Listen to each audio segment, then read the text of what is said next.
Guys, what's going on? It's good to see you guys here. It's good to see you guys here. Day shift on Tuesday, guys? Usually I do this on Wednesdays, but guys, I figured that I'd do a day shift today too, right? That'll be fun. I hope you guys are doing good. I hope you guys, the beginning of your week hasn't been too crazy, Yeah, guys, give me 1 second here. I got to do one thing. Let me drop the link for anyone who wants to come on up. Right? Yeah, guys, I'm going to talk about the one DoorDash girl who tried to ruin the guy's life. Guys, that's the girl who I did a video on her. Guys, it's official. She's been arrested. She got arrested for filming the guy in his house. You know what I'm saying? And then posting it online. So guys, score one for the good guys.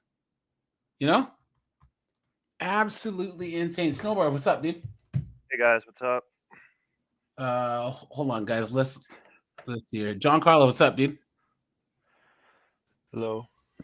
Let's look at this one news story because I heard about this, and then we'll talk about this whole Pearly thing. This is all over the internet today. Yeah. Right? I didn't think it was that big of a deal, but then so many people were actually going live about this, right? Hey guys, I'll give you some background here. But guys, look, hold on, wrong screen. Hold on, guys. Let's see. Snowball, what's up, dude? This woman being held accountable is good. This DoorDash one. No, guys, we're in the right direction. I haven't heard this story yet. A convicted felon who was allowed to stay free this summer in order to give birth will spend the next 20 years in prison. Marissa Salas was sentenced for critically injuring a 15-month-old girl. That sentence comes while a chaotic custody battle over her 6-week-old son continues in civil court. It's a story we first brought you last week here on the news at 6. Dylan Collier explains what happened today. Watch this, guys. In this Investigates update. By one attorney's estimate, Marissa Salas' son has been handed off to 5 different people since being born 6 weeks ago. How is that possible? In June 2000, maybe not have a baby while you're freaking on trial for murdering someone, you thunderhead. Look at that, guys. Guys, are people really that dumb, right? Some people are really fucking stupid. In 2022, Bexar County Sheriff's deputies found a 15-month-old girl in Salas's care with severe injuries, including burn marks, a fractured skull. Hold on, guys. Let's see. Keyshawn's here, Whiteout's here, Daniel's here, Peter's here. Let me see. Vintage is here. Rajai is here. Rajai, what's up, dude? It's good to see you, my friend. It's good to see you. Right on, man.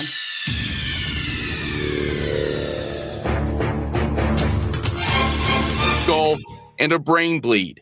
The defendant was sentenced to 20 years in prison this past April, but under an agreement between the state and Salas's defense attorney reached this summer, Salas was allowed to stay out of jail until after her baby was born, since it was a high-risk pregnancy. 4 days after the child's birth, Salas and the boy's father appeared for a custody hearing before Judge Mary Lou Alvarez. Now, guys, think of this. She's in jail for deleting someone, and the father still has to fight for custody.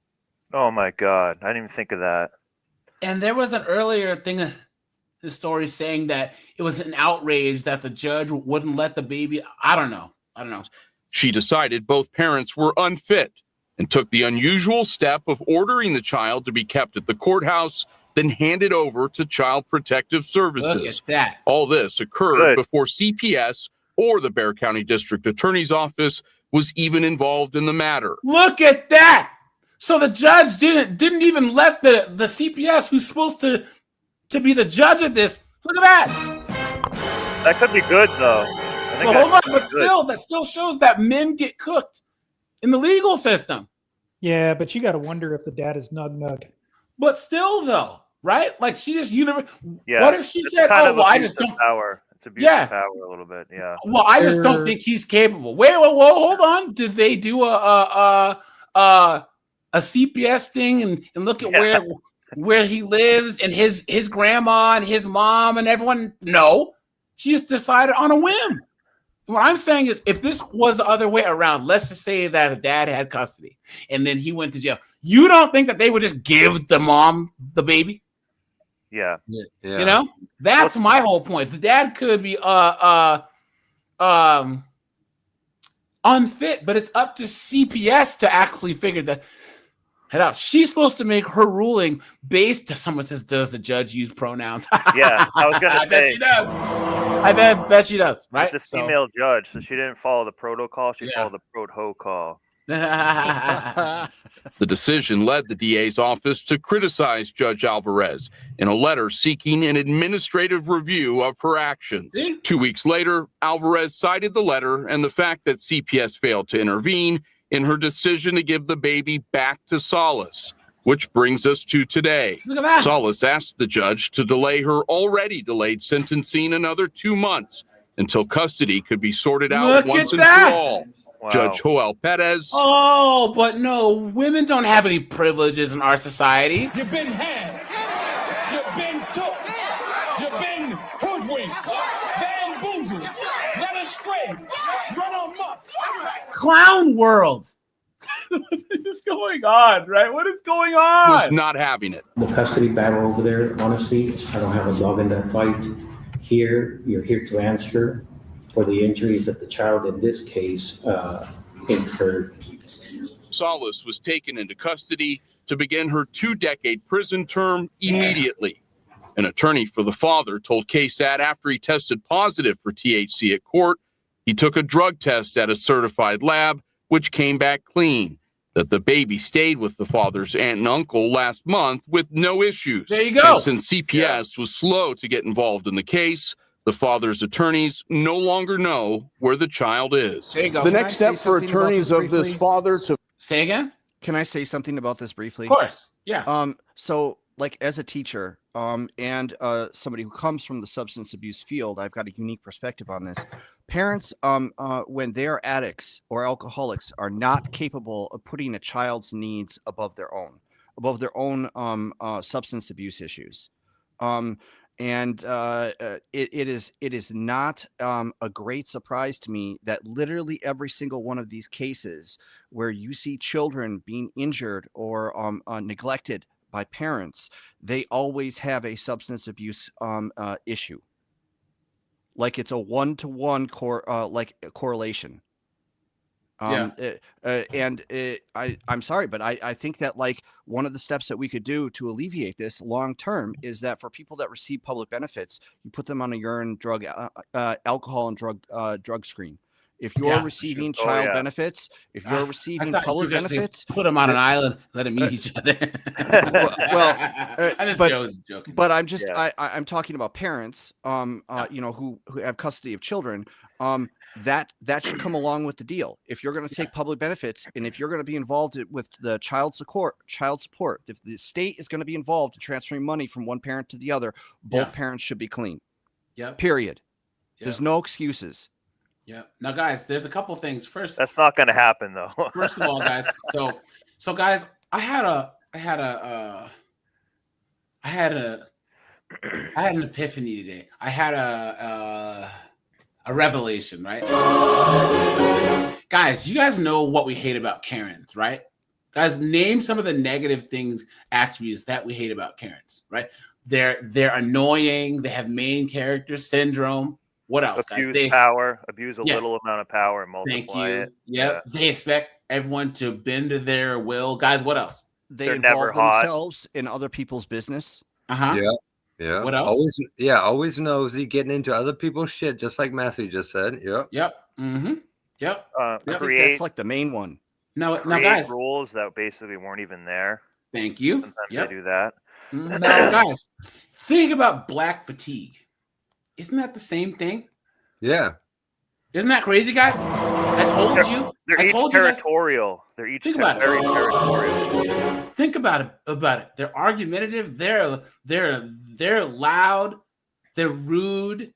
They don't know how to read the room, guys.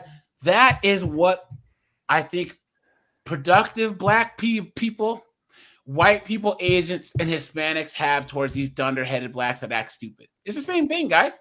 Yeah, but instead of calling the manager, they say that they're going to call you racist, right? It's the same thing. Try and get you fired. Yeah, right. It all boils down to a sense of unfounded entitlement privilege. Mm-hmm. Yeah, it's facts. Absolute facts, guys. And guys, this black fatigue thing, some Marte had a stream. He called his black exhaustion. And I'm stealing that term because, guys, put a 1 in the chat if you are straight up exhausted. Yeah, guys, why? Why is it? Here's the thing. Why is it that I will go out to a nice restaurant, right? Especially back when I was in DC.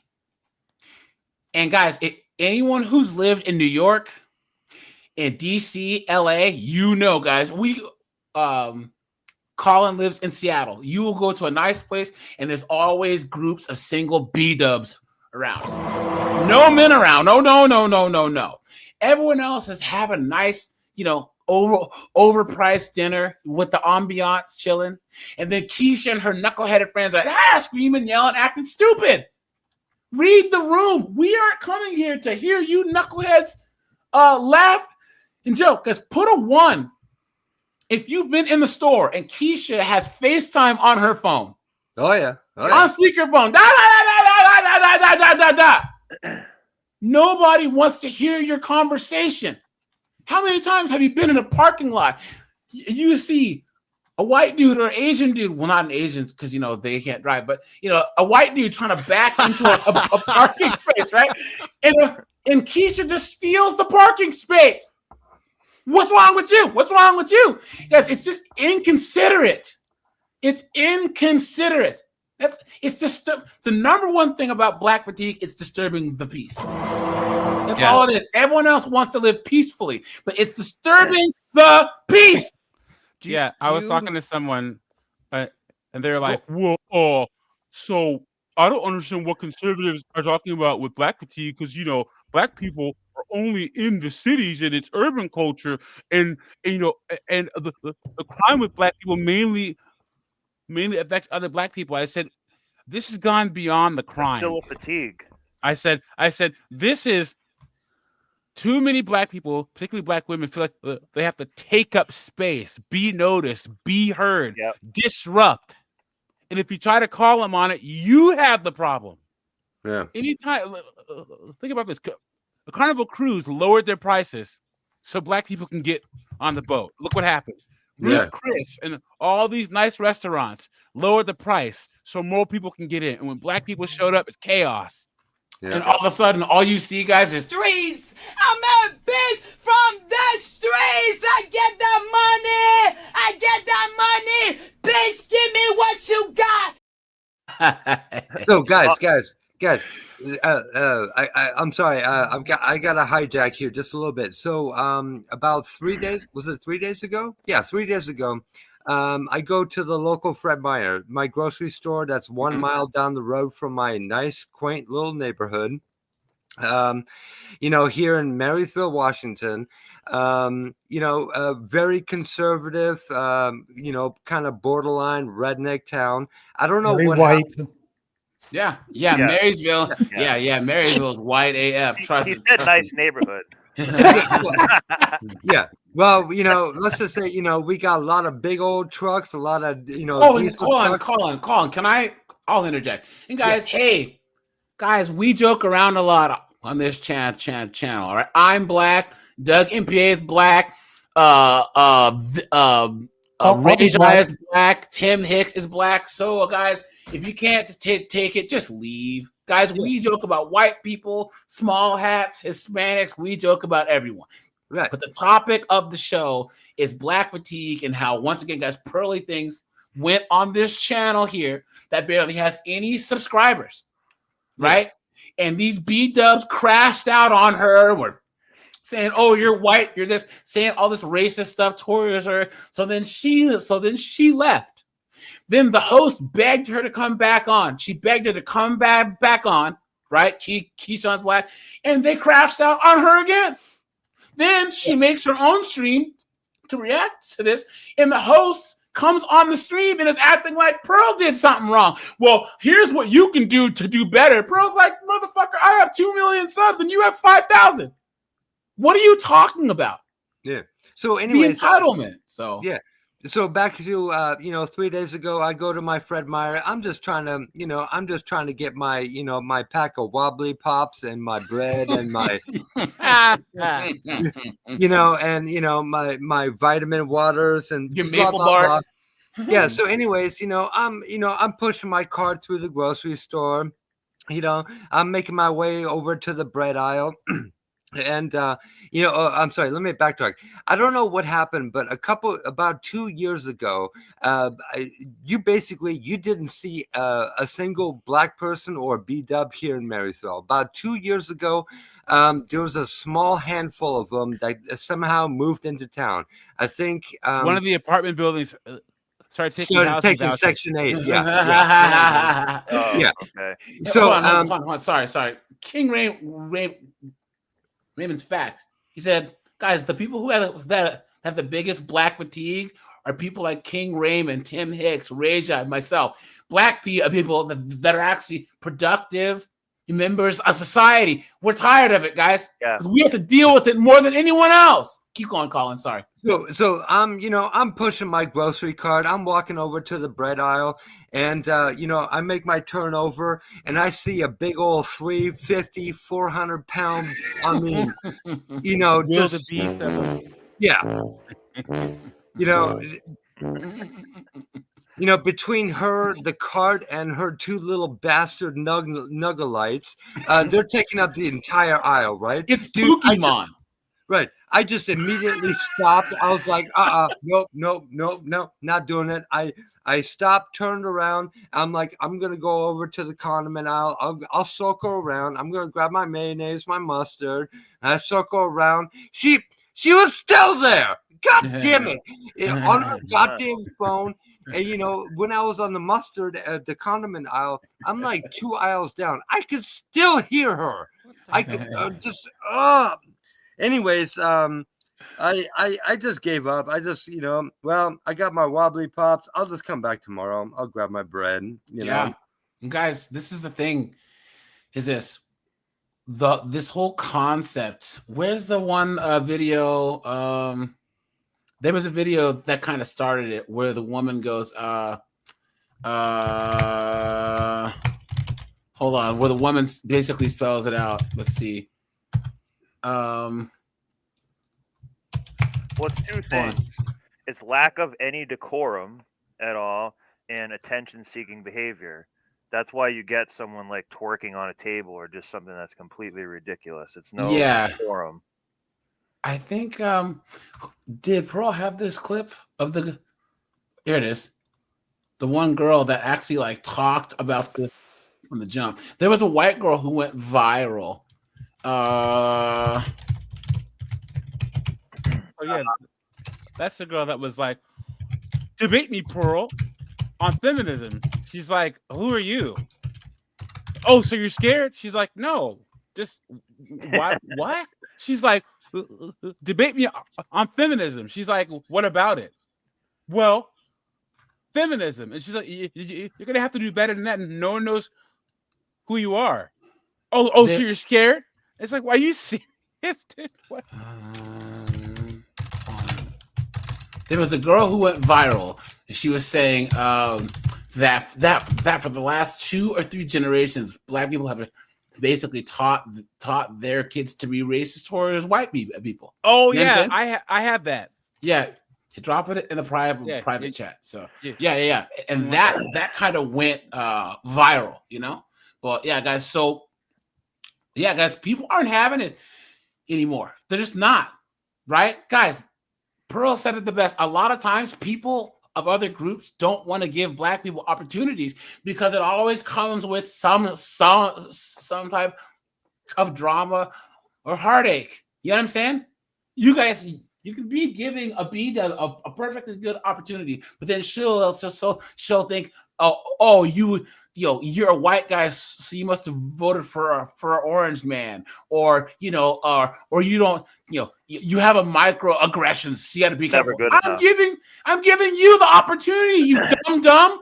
What are you talking about? What should Snowboard, who's giving someone a job, what does he have to tiptoe through the tulips for? Why? So basically, guys, this is how it started, right? Now, guys, once again, I don't go on predominantly black panels because all it is arguing, yelling, screaming. Guys, anyone in the chat who's tried to watch this foolishness, guys, let me know what you think, because all this just boils down in the private chat, AJ. Oh yeah, here it is. Thanks. Watch this, guys. I got you, man. Let's see. Let's see. Guys, hit that like button if you haven't already, and subscribe, and drop some super chats. AJ, we're trying to get his super chat count up because just donate to the cause, y'all. Come on now, hit that super chat button. We appreciate seeing all you guys in the chat. Here you go. Truth about why probably most Gen Z white people are racist is because black people treated us like shit for no reason. Guys, what do you think? Yep, valid point. Right? Keep going. Right? Did she lie? Y'all's millennial parents raised you to be racist to white people. And so you go out into the world treating white people like crap, and you're shocked to your freaking core when white people don't like you. Right? No lies, right? It's like they create the exact dynamic, the exact social dynamic that they're looking the most to eliminate. Yeah. Black people created the world that they created and perpetuated the world that they're trying to avoid. Mm-hmm. Mm-hmm. I like to act like this just doesn't make any sense. They're like, we've treated young white people like shit for their entire life. I wonder why they're growing resentment. But if a black person experiences racism for their entire life, which is not even probably 1% of what white people experience, black people don't even get real racism. Okay. And that's true. That's true. Guys, it's so bad. Snowboard, how many times have I shown you hoaxes of, I found a noose in my office, or they burned a sign and put the N-word on it? It's a hoax. Yeah, they're taking a page out of the Jesse Smollett exactly. playbook. Or guys, even worse, a black woman who was sitting there looking all pissed, and a white person who's taking their energy out of their day to say, hey man, like, are you okay? Or why don't you smile? But you must be racist if we're talking. What are you trying to? It's like that person took out. They saw you were upset, because humans in general, we don't like seeing other people upset. That person is going to take their time out of it to try to make you feel better, or connect with you, and you're going to call them racist. Get the fuck out of here, dude. Come on, dude. Yeah. Right. Okay. White people are the ones who experience racism. The black people get like the minute racism, and they're like freaking out. White people just deal with it. And you have to shut up. You have to do better. You have to shut up. No, well, you know what? Those days are over with. I'm glad they're over with. There's nothing better than you cisgendered hetero white men telling people to go F themselves. What are they talking about? It's pattern recognition, man. It comes from somewhere. You got to accept accountability. The honest. Now, guys, do you remember this clip? You guys remember this? This is right after the cough. Okay, where they couldn't have an actual. Yeah, I do remember. Yeah, where they couldn't have an actual graduation, so you had to walk by and say your name and your major, and she grabs the microphone. Yep. What? From a mispronunciation or something. My moment, so I want to say my name is Kadijata Diallo, and I'm graduating today. I like how you snatched the mic out of my hand, so today is gonna be all about me. Oh, drops the mic. Real classy. And the sad part about it is that was community college. Oh man. That's putting the whore into quorum. Even better. Look at that. Dude, you know what? And someone's still trying to white knight for her. Guys, these knuckleheads. Here. This Black fatigue is real. Okay, Black fatigue is real. Everybody is tired of black people, but it's two specific types of black people that everyone is tired of. Number one, everybody is tired of loud, ghetto, and ratchet, and violent, and mean, and angry all the time. Everybody is tired of them. Nobody wants to deal with them. Even other black people do not want to deal with these people. You know, absolute facts. But guys, he's going to talk about person number 2, and then I want you guys to answer who you think is worse, okay? When you see them in public, you know when they're going to give you attitude at the CVS. Everybody knows it and they want to avoid it. The second group of black people that everybody is tired of is this sort of like fake black bougie intelligentsia who kind of like walks around telling everybody how they're supposed to think or speak or act when it comes to anything black. These are the most... There you go. Right? Who want to say, oh, snowboard, Cord, Colin, you guys might look at the statistics and have your view of black people based on logic and reason, but you're just not smart enough to understand the complexity of the issue. Get the It's a self-righteous yoga type. Yeah. You've been hoodwinked, bamboozled, led astray, And their philosophy will mirror that of a upper-class suburban white woman, basically. Yeah. And they play these white college students like puppets, like they have their strings. You know what I'm saying? And they freaking squeezed $90 million out of America in 2020 and 2021. Privileged black people in the world. These people have built enormous platforms and have so much money, and yet they are still perpetual victims all the time. And all they ever do is lecture white people about how to talk to or about black people, and then they lecture other black people if they don't talk or think or speak in ways in which they approve.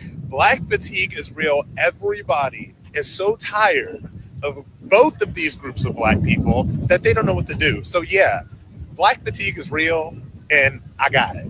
There you go, guys. Right? So can I just add in something there? I thought what he said was very important, because what he was identifying is that, you know, people who their identity becomes their race. One, that is as racist as it can possibly get. But two, they're you know, these are people that haven't really accomplished anything else in life that they can be proud of or really make money. So this is like their shtick in life, their life hack, and it has been, you know, excuse my language, but you know, screw white people, and that's what has brought home the bacon for them. But it's just not productive. That's just no, the thing. It's not productive at all. This is a thing, guys, that irks me about a lot of people is this, right? Let's just take it out of race. Let's just grant everything that a woke, college-educated white woman says, like a woke, upper middle class, college-educated white woman say, who guys are the most dangerous group of people on planet Earth. Let's just say that climate change is a thing, and the billion, all of the crap. What can we do about it? We all still have to get up and go to work tomorrow morning, right? Yeah. So what are they talking about? That's why they keep stating the problem over and over and over again, and their whole market is stating what they say is the problem. They don't want to fix it. Hold on. I can answer your question. Something that we can do about it is not to focus on immutable characteristics like race. Something that we can do about it is to focus instead on meritocracy and things that we achieve in life. Those are the things that we should actually value. There's a lot of money victimhood for women. I know that for any AJ, for any minority group. So you see that one thing where Anton Daniels covered it, and this woman's like, it started with the LGBTQ marriage thing, and now we're on the transformer thing. She was at a women's conference, and this guy and this woman tried to have a presentation on maps. What? Yeah, and she's like, Oh, these here people it have is. the nerve to have a presentation on minor attracted Yeah.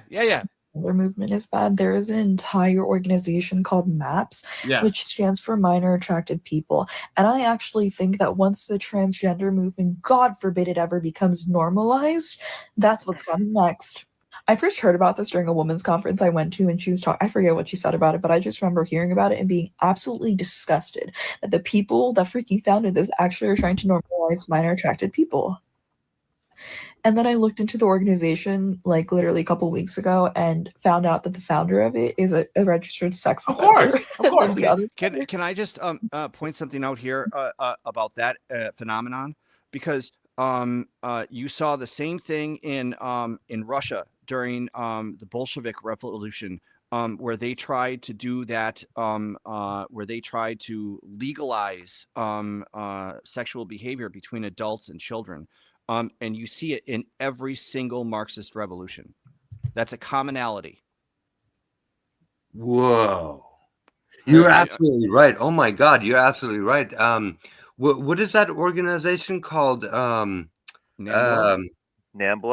Yeah. NAMBLA. Yeah. Ugh. Ugh.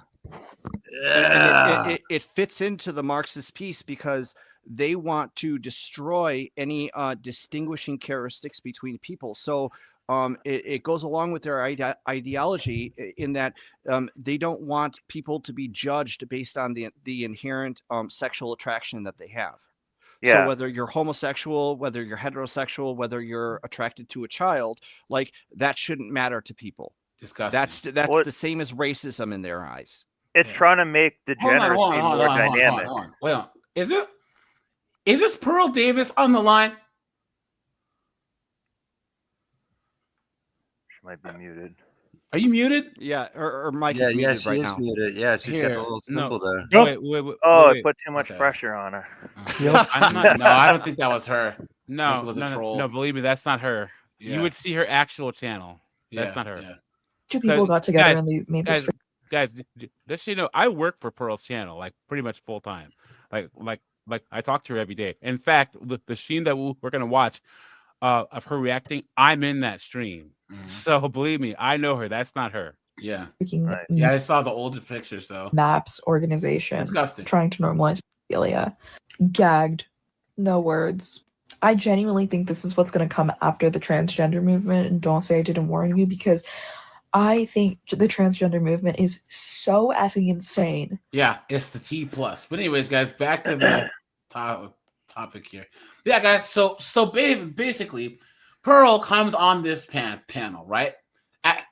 First, she talks about this knucklehead here, right? This girl messages Pearl on TikTok. Now she's a nobody, right? Yeah, guys. There's a certain decorum that you have to have when a bigger platform is on your platform, right? But AJ, you're talking about B-dubs. Yeah. Yeah. Now, guys, look at how I was when Locke the Bounty Hunter came on. I had like 14,000 subs, and he had 21,000. Yeah. When Insolent Audits came was on there, he had 30,000 subs. I had 15,000. So I'm not gonna disrespect him, right? Because he's giving me an opportunity by coming on my platform, right? If Andrew Wilson came on my platform right now, guys, I would treat him with at least common courtesy, right? And then I would say respect, because look at his body of work in this sphere. You should respect him, right? You know what I'm saying? Unless he's saying some craziness. So what these dunderheads don't understand is when someone who has millions of subscribers comes on your panel and you only have like 12,000 subs, yo, bro, it's A, building a bridge, right? And B, you're getting content from it. So be cool. But they just couldn't do it. So guys, first of all, look, check out this dunderhead who was trying to say that I challenged Pearl Davis to a debate. It's like, first of all, who are you, bro? Like, watch. I said, on what? About what? Money to take. Where people could come up and debate abortion. It was on a sign. And the way they phrased this is, oh, she was asking sexual questions. I'm like, what the fuck is wrong with you? All the haters and how they Reasons. Talk shit. Reason. They just seem to get emotional and crash out. And it's so tiring. Like, you just don't get any professionalism. Time to speak. I have been harassed in my DMs by a conservative pundit. Do you see what she said? She said, I was harassed in my DMs. When she reached out to Pearl first. Guys, fatigue, right? Yep. Fatigue. How about just lying? Bruh. Like, I don't think these women see how unlikable they are. Pearl, anti-feminist Pearl, grifter Pearl, you know her. Very kindly, I DM Pearl asking her if she wants to have a discussion. She asked, and you're one out of millions. What? Say about what? I say about feminism. We know how the story goes. She says about no, what? We don't. Again, Guys, this is why the Greg Adams, Andrew Wilson panel went sideways. It's because it was a bad question. So, hey, snowboard, let's debate about football. And you're going to be like, what about football? You know what I mean? I just can't say, we're going to debate football. Does football cause CTE? Is football, does football cause gambling, right? Like, there you got to add context to it. And we explain to her what. And if we agree on 90% of it, like, what are we really debating about that much? Yeah. It's not really that productive. So what she kept saying is feminism good or bad? And I just don't think that's a good question. Good or bad, according to who? I just don't think that's the best. There's no the best parameters. question. Why do you have to show on Instagram Oh yeah. Pearl calls me lazy. Pearl calls me uneducated. Pearl attacks my work ethic. And here's the kicker. Here's the part that seals the deal for me. Pearl says that maybe I'll amount to something if I become more like Tilly. Oh. Yeah, she had a way better attitude. Yeah. So basically, she's mad that biggin, the big girl, came on, and Pearl was like, yeah, but she was nice, right? The one redheaded girl who was like, I'm lonely, right? That girl was at least nice, So I know what you want to change about me to make me more like you and Tilly. Unfortunately, it's not possible, babe. Unfortunately, you know. You notice it's like they go into victim mode eventually. Yeah, there you go. And this is the thing. I gave her the opportunity of a lifetime. You could get clips. You could dunk on me, right? This is the opportunity of a lifetime. Yeah, these are all public videos. Yeah, going on Pearl's show was like going on with the Tonight Show in 1998 or something. It's true. Facts. Facts. Absolutely. Guys, you know what the craziest part is? The panel that Pearl went on with the B-dubs crashing out on her. Think of this. Ask Your Brother podcast who's in the chat. Guys, go over to his channel, drop him a sub. He's a friend of mine. Went on that person's panel. Do you know he was on there for like 4 hours and only talked like 3 times? Did you know Ask a Brother podcast has like almost 33,000 subs, and the person who does the panel only has 5,000? So I mean, like, dude, hello, like, you guys remember Anton Daniel started out on a channel doing panel work. That channel only has 105,000 subs. Anton has 1.1 million subs.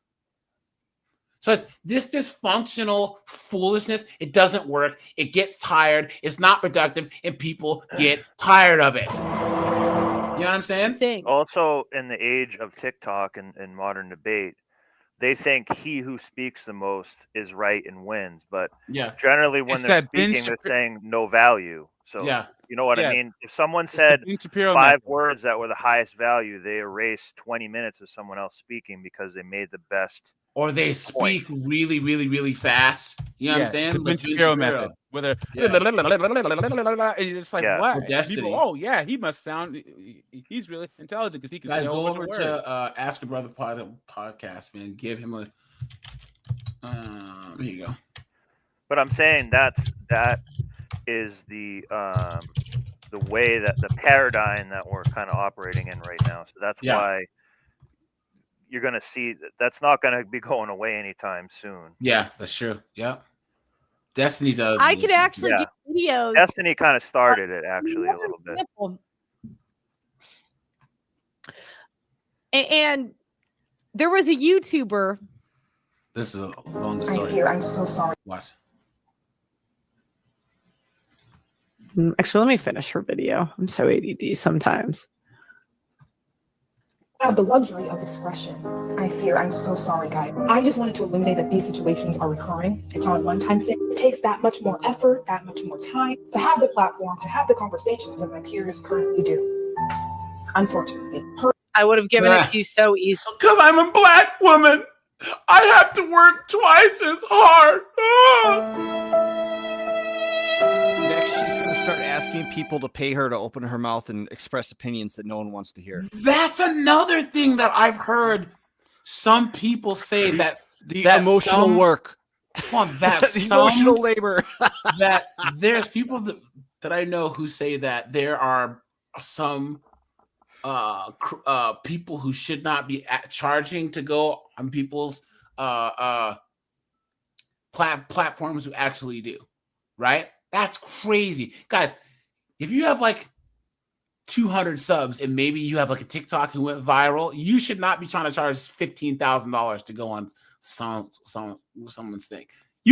I know people who charge who do like a reasonable amount where it's like, this is a time of my day job, so if I'm gonna take an hour off, I need to be compensated, which makes sense, right?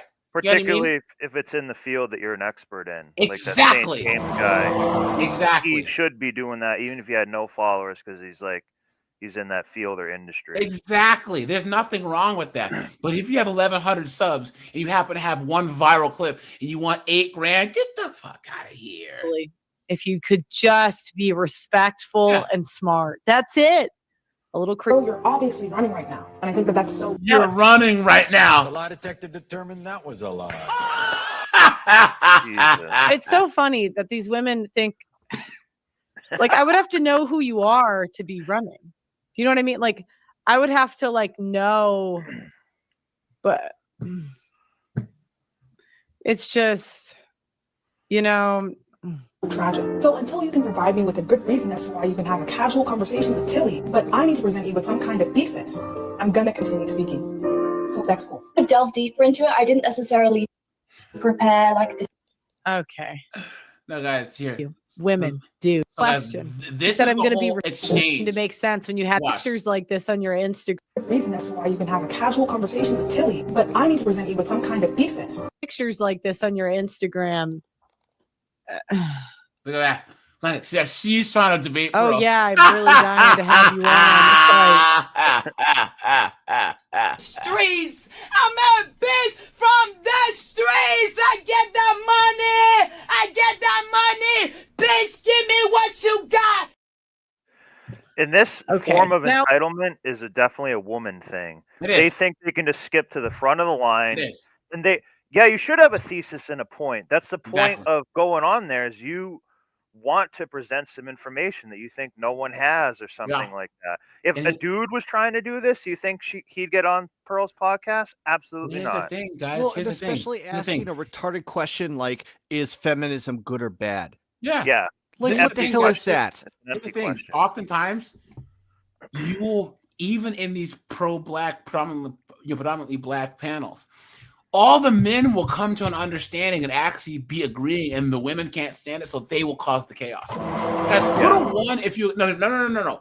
What percentage of black fatigue do you guys think is caused by B-dubs, guys? Out of 100%. 115%. 80-20. Yeah. No, dude, 97, 98%. 100%. Yeah. Yes, I think guys, so too. I say this on every single stream I'm on. American black women are the scum of the earth, dude. Yeah, demons, man. I'd say like Demons. 80%. You could Thanos snap 80% of them out of here, and first off, most people wouldn't notice, and those who did wouldn't care. Yep. All of the I'm sorry. No but men, all just real of fast, the- real fast, no men on the planet have worse women to choose from than American black men. American Yeah. black women are the scum of the earth. Go ahead. Well, and I'll say this: that all of the black men that that are highlighted as being a detriment to black people are all raised by single mothers. Facts, yeah. that's true. It's hard That's to true. detach them from that, you know? Secret, what's up, We're dude? out here building a new nation for black people. It's time for you to start paying some dues, nigga. I ain't giving you shit. Hey, guys, can I just point out? That Doug just mentioned that B-dubs are the scum of the earth, and here comes Secret. Just call me the Panani Whisperer. No, so I'm listening. I'm watching on YouTube, and and I'm watching this, and I kind of alluded to this last time. When you go on these bigger platforms, it's an opportunity. Thank you. Either way you look at it. But when you haven't been told no since the age of 8, you think you're entitled to everything. Yeah. And unfortunately, women, the majority of women aren't able to look at things as an opportunity. You see a lot on FNF You see a lot on FNF when they say, in order for a man to get on this panel, he has to be someone, accomplish something. He just can't walk on. Where just by virtue of your gender and how you look, you're here.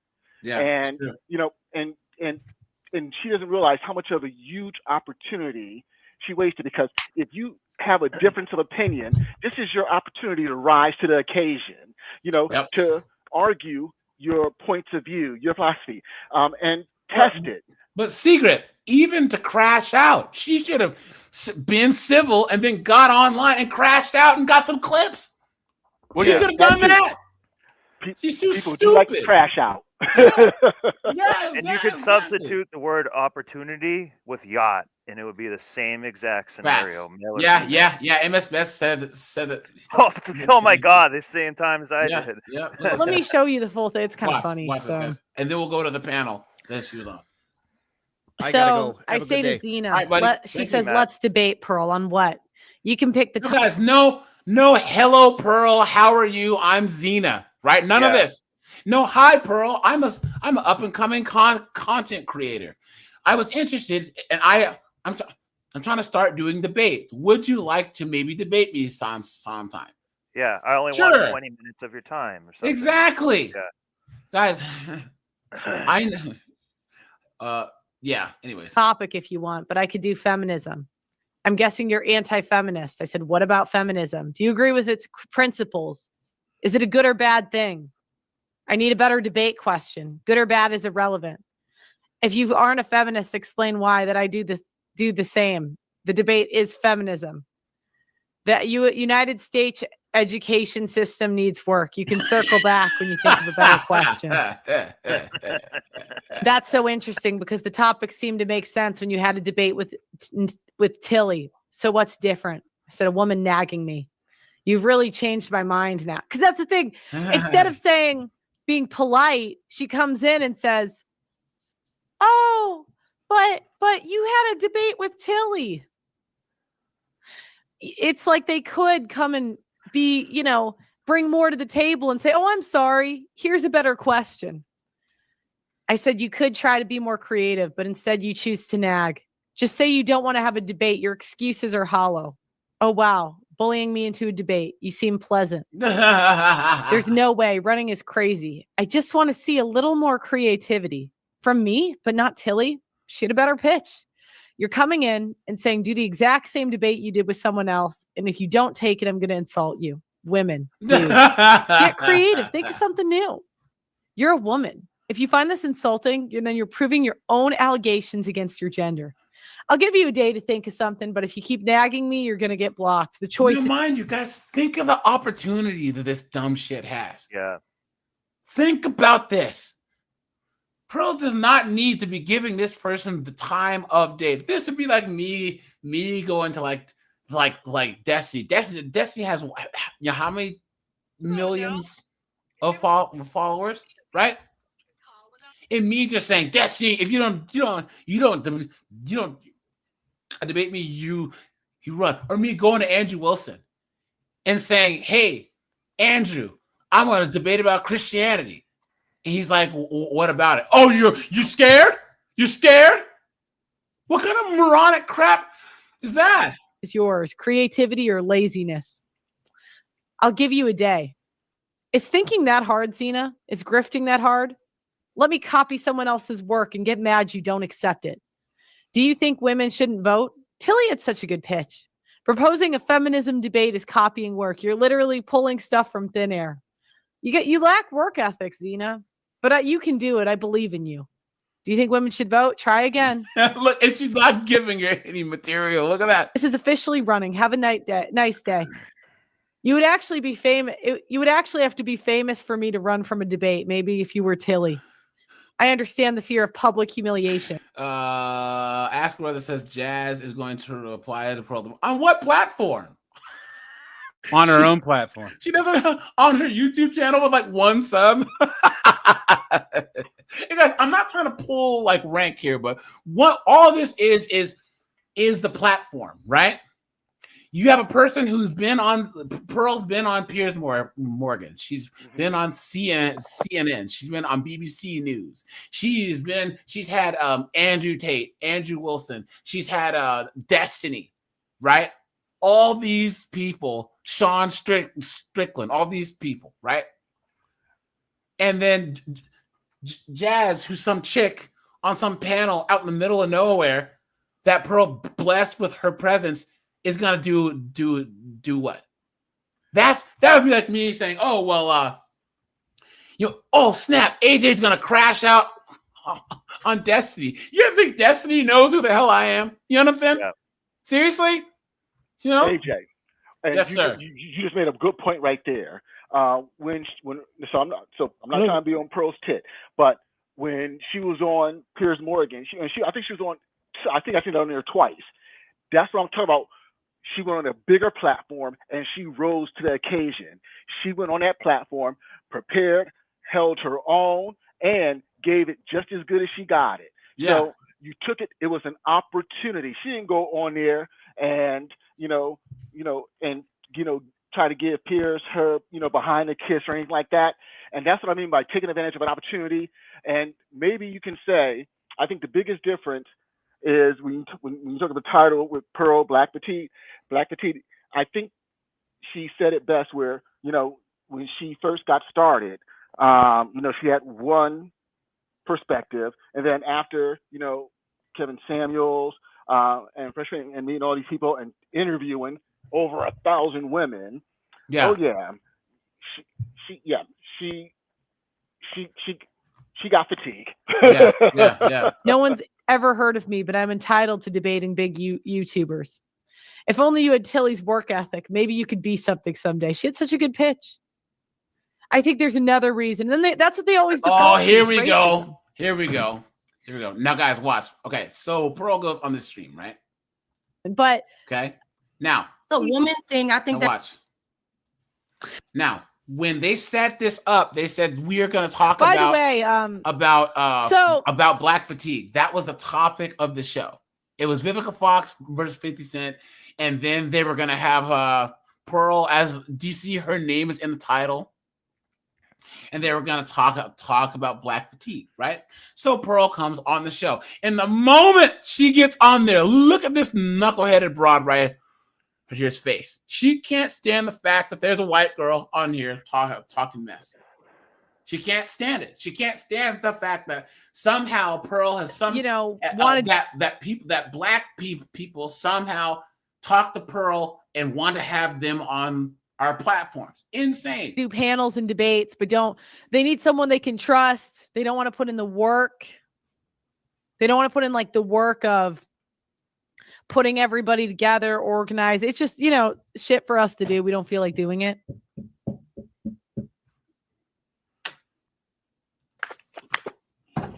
All right, I'm back. So, mind you, if you have 5,000 subs, when I had 5,000 subs, I just don't have a lot of sympathy for these people. Like, if I was the girl and I had 500 views a video and a big YouTuber with 2 million subscribers said to think of a better topic, I would just think of a better topic. Yeah, they're already. And that's kind of how white people, I would say we're very opportunity driven. We very much, we make the most of the opportunities we're given. And that's absolute facts. That's absolute facts, guys. Pearly Things actually was on Kevin Samuels' show way back in the day. And then he was like, hey, book a session because he went and saw her social media. She booked a session and he was like, hey, look, like he was a person that actually inspired her to actually do what she's doing now. Right. So like that was an opportunity that she built. And then I think Kevin put her in touch with Anton Daniels and Lapeef, and then she kind of made, or look at Andrew Wilson, because Andrew Wilson started doing social media like right after or during the cough. And then he started doing debates and networking and building and stuff. You have to take advantage of opportunities when you can. When I met Insolent Audits introduced me to Locke the Bounty Hunter. And now Locke and I are cool. He's a cool guy. You know what I'm saying? So like and then Locke knows that if I ever need, like if we ever need to collab something funny, hey, look, we can do something hilarious, right? A devil's advocate, right? Anytime he comes over to my platform, we laugh, have fun. I actually reached out to him first because I liked his content. But you guys see that he's never ever disrespected my platform. Anytime that I'm over there, he always lets me talk, even though there was one guy who was being stupid and I totally was like just talking mess to this troll, So guys, it's all about making opportunities. It's all about who you know. I would say that's normal in white culture. The boss says jump, you say how high. They say work 80 hours a week. I guess that's what I'm doing this week. And I just don't get that level of like work ethic. And guys, this is also a woman. You're going back and forth. And because how many times have you seen? No, I'm not showing any. I'm not showing. I did these women dressed like whores in the workplace videos. They have to tap dance on the rules, on the line. They have to, right? They have to. And then pull the victim card. It's ridiculous. I want to summarize. I want to make sure I'm not misquoting or mis-summarizing. Blah, blah, blah. We do heavy debates every week. Tell me what you want to tackle and we'll make it happen. So Pearl's still giving her an opportunity. The main topic. Yeah. Relationships, black. Mind you, to be fair, the title was Vivica Fox and 50 Cents. Maybe that was in the email. But I'm thinking, okay, I came on here expecting to talk about black fatigue. That was what I'm here to do. I came in with please. If you're ever gonna go on any type of panel or debate, guys, put some headphones on. Okay, guys, you don't want your computer being your microphone and your headphones at the same time. It just doesn't sound good. It just doesn't. So black fatigue stats. I'm ready to go. Now, mind you, imagine accusing me of race baiting when the topic is black fatigue.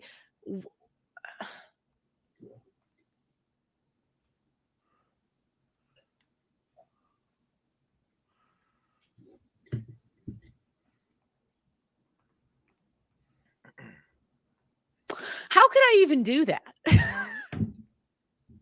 Why, if you can't talk about race, why would you make that the topic? Okay, so all right, we're gonna watch. I think it would be funny to steal their viewers. I do think it would be funny. So you guys should tell them in the chat to come over here. Okay. And like the video, we got almost, and you could see this because when women, and you can see this. And guys, don't be in your car either. Come on. When women are young and hot, that's who we pick. When we're old, ugly, and mind you, this girl. Now, guys, the topic that they started out was: do women love criminals? 100%. Thank you very much. 100%. So Pearl just comes in, right? Just, you know what I'm saying? Just saying yes. Girls like criminals. Guy that says already. I think it would be funny. So you guys should tell them in the chat to come over here. Okay. And like the video, we got almost 4,000 people watching across platforms. Dealing with these men. Most women not the type of bad men like that, bro. They're not choosing. We choose them. They don't choose. We choose. Question for Pearl, and then Yuri can actually respond, and then we go to the fellas. I see you, CJ. Pearl, do most women know about how these men move out there? Because in my head, it comes Future, Nick Cannon, Cam Newton. Like, usually the guy that has already a track record and women still flock to them. This is a very visible. I don't think this is like the woman will. No, women know, but we hate that we love them. That's different. Like, oh, I love him so much. I hate it. We hate that we love the criminals, the players, the rappers, in this case, the entertainers, the really unstable men we just love. And you could see this because when women are young and hot, that's who we pick. When we're old, ugly, and mind you, this girl, she's starting with the disrespect. None of this is called out. Okay, they're not checking this. Which, whatever, I'm kind of walking into the lion's den. You see the face this woman's making? None of this is going to be checked. I'll get checked, but they won't get checked. And you wonder why black women are so bad. It's like the black men never hold them accountable for anything. And if they crash out, then I'm the bad guy. It's like, all right. And used up. I mean, that's when we go for the stable guys. And we do a very good job. Yeah. We do a very good job convincing them we love them. So I don't know if any girl comes in and is like, I love the stable guys. It's like, at 20, did you?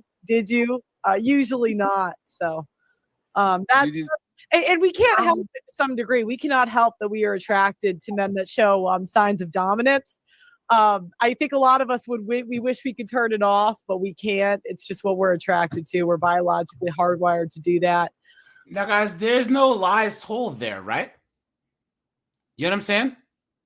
Not at all. And Whiteout's correct. We cannot check B-dubs. We can't. Avoid them like the plague. Unfortunately. So we're biologically hardwired to. So guys, this is where it gets good, right? This B-dub is going to start crashing out, you know? And it's all going to go left from here. She's offended, and I would assume it's because she dated a criminal. I'm going to assume. I think there was someone there, because women get offended by this when they're dating the stable guy, and they're like, oh, he can't know.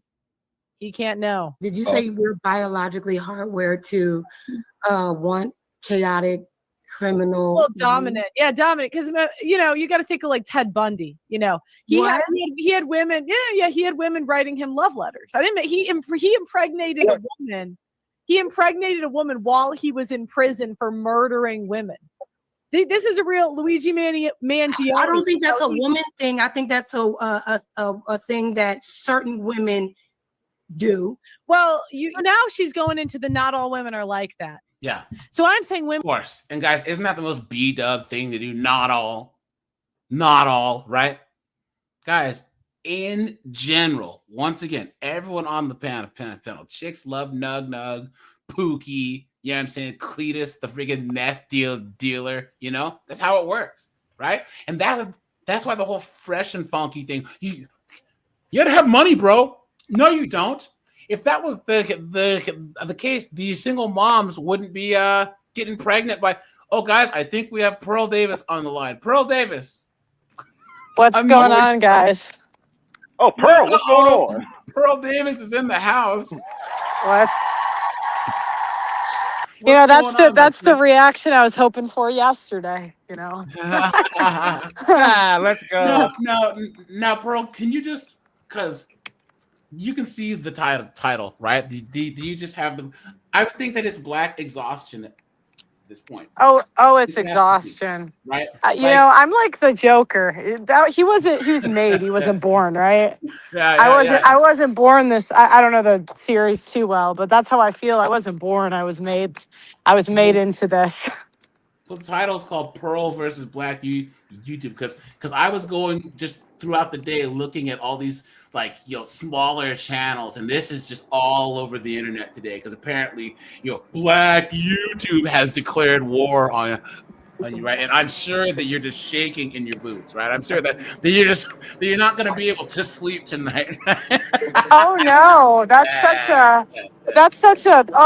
I'm going to be so sad for that awesome fan base. I mean, they're so well behaved. They don't overreact. They don't crash out. They give you a lot of money. How did I'm you not end going to up survive. on this person's panel anyways? Well, I mean, to be honest, I've been wanting to do a panel that I don't have to do any work for, where they can, yeah, like where they can, yeah. So what happened is a lot of people want collabs with big YouTubers, but they don't bring anything of value to us. They're like, let me interview you. I'm like, yeah, okay, everyone wants to do that. But if you bring me up, like, there is a need for someone to be a good moderator and moderate like panels and recruit like women to debate with and stuff, because that's such a headache. So I was like, oh, this panel's okay. I think I could get some good like debates on this. I mean, he asked if I wanted to come on one day, and I was like, F it, why not? Yeah. And I was really trying to build like a working relationship where we can kind of work together with like making good panels maybe once a week, every other week. That's what I was aiming for. Well, I can tell you, panels are just like neighborhoods or clubs, whatever. I don't go on anyone where the majority of people look like me.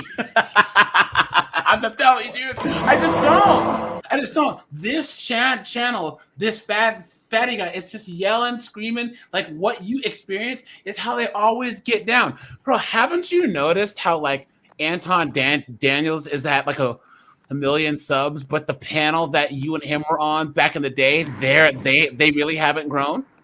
Because they do the same thing. It's yelling, screaming, drama, you know what I mean? Accusing each other, yelling, screaming, victimhood.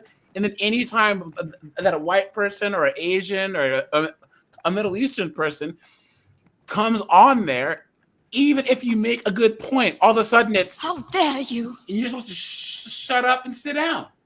It makes no sense, So did this chick come after you immediately? Yeah, but I didn't even really mind that so much, to be honest, because, I mean, it's a debate. I understand the type of panel I'm going on. I mean, I did expect, like, some hostility. I thought, whatever. I honestly was just more disappointed with the host because I really felt like I gave him the opportunity of a lifetime. Yeah. And he just, they'll always fumble. Yeah. I don't really get it, guys. We'll watch the first part here when Homegirl crashes out, and then this guy in the hat, the host, actually calls in the Pearl show. He has the balls to call in the Pearl show and lecture her about what she did wrong. You know what I mean? It doesn't. Whiteout says who's the host? Is this guy wearing the black hat? Ilkan Ali is his name. Yeah. So women like criminals. And by the way, I started with a white example. It was white women that were crushing on Ted Bundy and Luigi Mangione. One way that men describe it, or that's one way that men do it, and women do select those men. So I try not to apply morality. So she's trying to make it about me. She's like, Pearl, do you like criminals? Do you? And it's so tiring. So I'm trying morality to this, good or bad, it doesn't matter, because women do pick criminals. Criminals are men that have committed a violent crime are actually more likely. They are more likely. Guys, felons have 46% more children than men who aren't felons. You know what I mean? Anytime you see a heroin addict who's a piece of garbage, you're always going to see a woman behind him supporting him. Every time. Yeah. And then behind every junkie is a strong woman. It's behind true. every great crack addict is a strong. Guys, it's true. Guys, I used to live in DC. Do you guys know how many professional B-dubs that I know that are lawyers and doctors still get with criminals, still get pregnant by Nug and Pookie? It's ridiculous. Well, I have my law degree as they're letting Nug shoot up the club. Why? To reproduce than men that have it. So she's trying to be a bitch, right? She's being a bitch before I'm being a bitch to her. I like it. Let's just keep it a buck. Will they check this? No. She's saying, oh, speak for yourself. And the worst part about it, and Pearl, you actually called this out later on, all the white knighting going on, right? Because what happens is that this broad here plays the victim, and then knucklehead one Knucklehead 2 feel the need to protect her, right? It never fails. All of a sudden, there's always some knucklehead that Here I come to save the day. it has to try and save the loudmouth B-dub. Why? Why? Look at that wig on her head. Look at that wig. I don't date criminals. As far as I know, I there's no one I've dated that has a criminal record. So it's just, do you know what I mean? I don't know anything about this woman. But hey, but guys, put a 1 if you agree that she thinks that she has Pearl all figured out, huh? Right? Isn't that how these B-dubs are? They're just like Karens, where they take one look at a person and think, I have to call the manager, or they have to bow to my will, right? It doesn't make any sense. I didn't make this world. You know, I didn't make women write love letters. Has that been your experience? Like you There you attract go. the criminals? Well, to be fair, I don't know many criminals. So that hasn't been my experience personally. But sounds like these are setups. They are not debating. They're attacking your character. Yeah. Plus, on top of that, and I wonder if Pearl has seen any of Jazz previous content, because I can't stand her. I find her disingenuous and insufferable. Yeah. And every time I see disrespectful. her. Yeah. Yeah. And extremely disrespectful. And guys, once again, you would think that this Jazz chick, she would crash out and have her own channel to lead people to it, right? So she can get paid. Guys, she ruined this guy's biggest opportunity. For what? Well, I actually ruined it don't himself. I don't think she ruined it. It was the co-host. Okay. Like, I mean, look, you kind of need unruly women to debate with on panels. So, again, I expect that, but I mean, it was just the white knighting and the co-host. Yeah. I mean, if they just left me to debate her, it would have been fine. But then they come in and start lecturing me, and it's like if you just let me go 1v1 on her, she could say what she wants. I don't care. I'll run circles, but I'm not going to be lectured. Shut the. Yeah, you're giving them the opportunity, and they have the nerve to lecture you. That's crazy. Well, I mean, and I don't he even basically put the hoe in co-host. I see what you did there. Hey-o. I didn't even mind a little bit of a setup because I did feel like I could cook. I didn't think I would lose this. Is there another super chat I missed, or was it just that one? To me, right? No, in her personal life, black women that date criminals. Yeah. Are we gonna Guys, I was at my job. There's 2 6-figure earning black women who are in their late 40s, early 50s who got in a fist fight in the office over Nug. Guys, look at that. A literal fist fight over Nug. One of them is coming out the bathroom and shoved the other one, and all of a sudden it's, I'ma kill your bitch ass, bitch! and the other one says, Ellie, I'ma kill you, you fucking whore! and they had to call security and actually break them up. Wow. It's insane. pretend we're not you didn't see all these rappers with a billion baby mamas that black women love? Really? I mean, I don't really follow the rap scene, but we're not going to talk about what is it? Pooh Shiesty, King Von. Now, guys, is Pearl telling any lies here? What is this whole, she can't say it because she's white?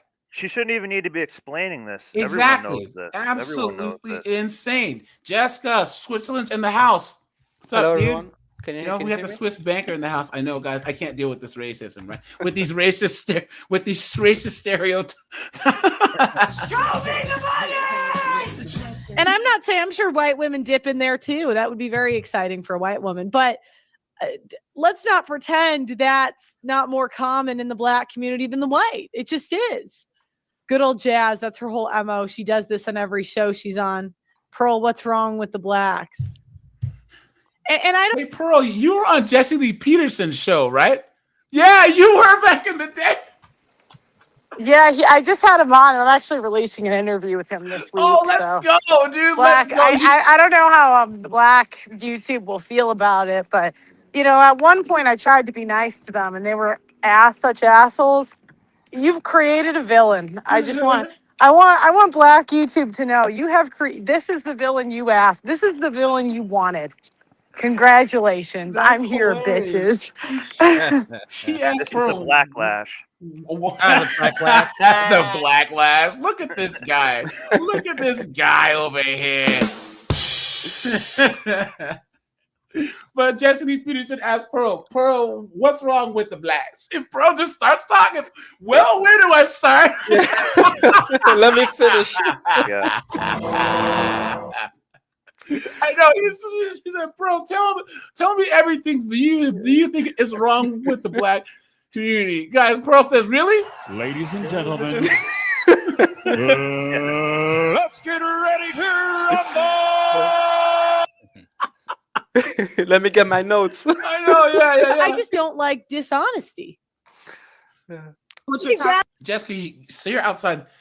Yeah. Can you hear me? Can you hear me, guys? Everyone? Yeah. Do you ever stumble into these all black panels ever? No, but I was to be honest, I'm a bit curious. I'd really like one day to join one just to see how it feels. Oh, because good luck, right? It feels a little bit overwhelming. I mean, yeah, it's functional. Yeah. Especially if you're like the only white person against like 7 or 8 blacks, I'd be a bit on yeah, anxious. Yep. Tim, but you can't gaslight me. I don't know what you're talking about. I don't think you know anything about the black That community. might work on sense, but you can't gaslight me, Chica. We'll say. Now look, Get a pearl. half this panel thinks this is funny.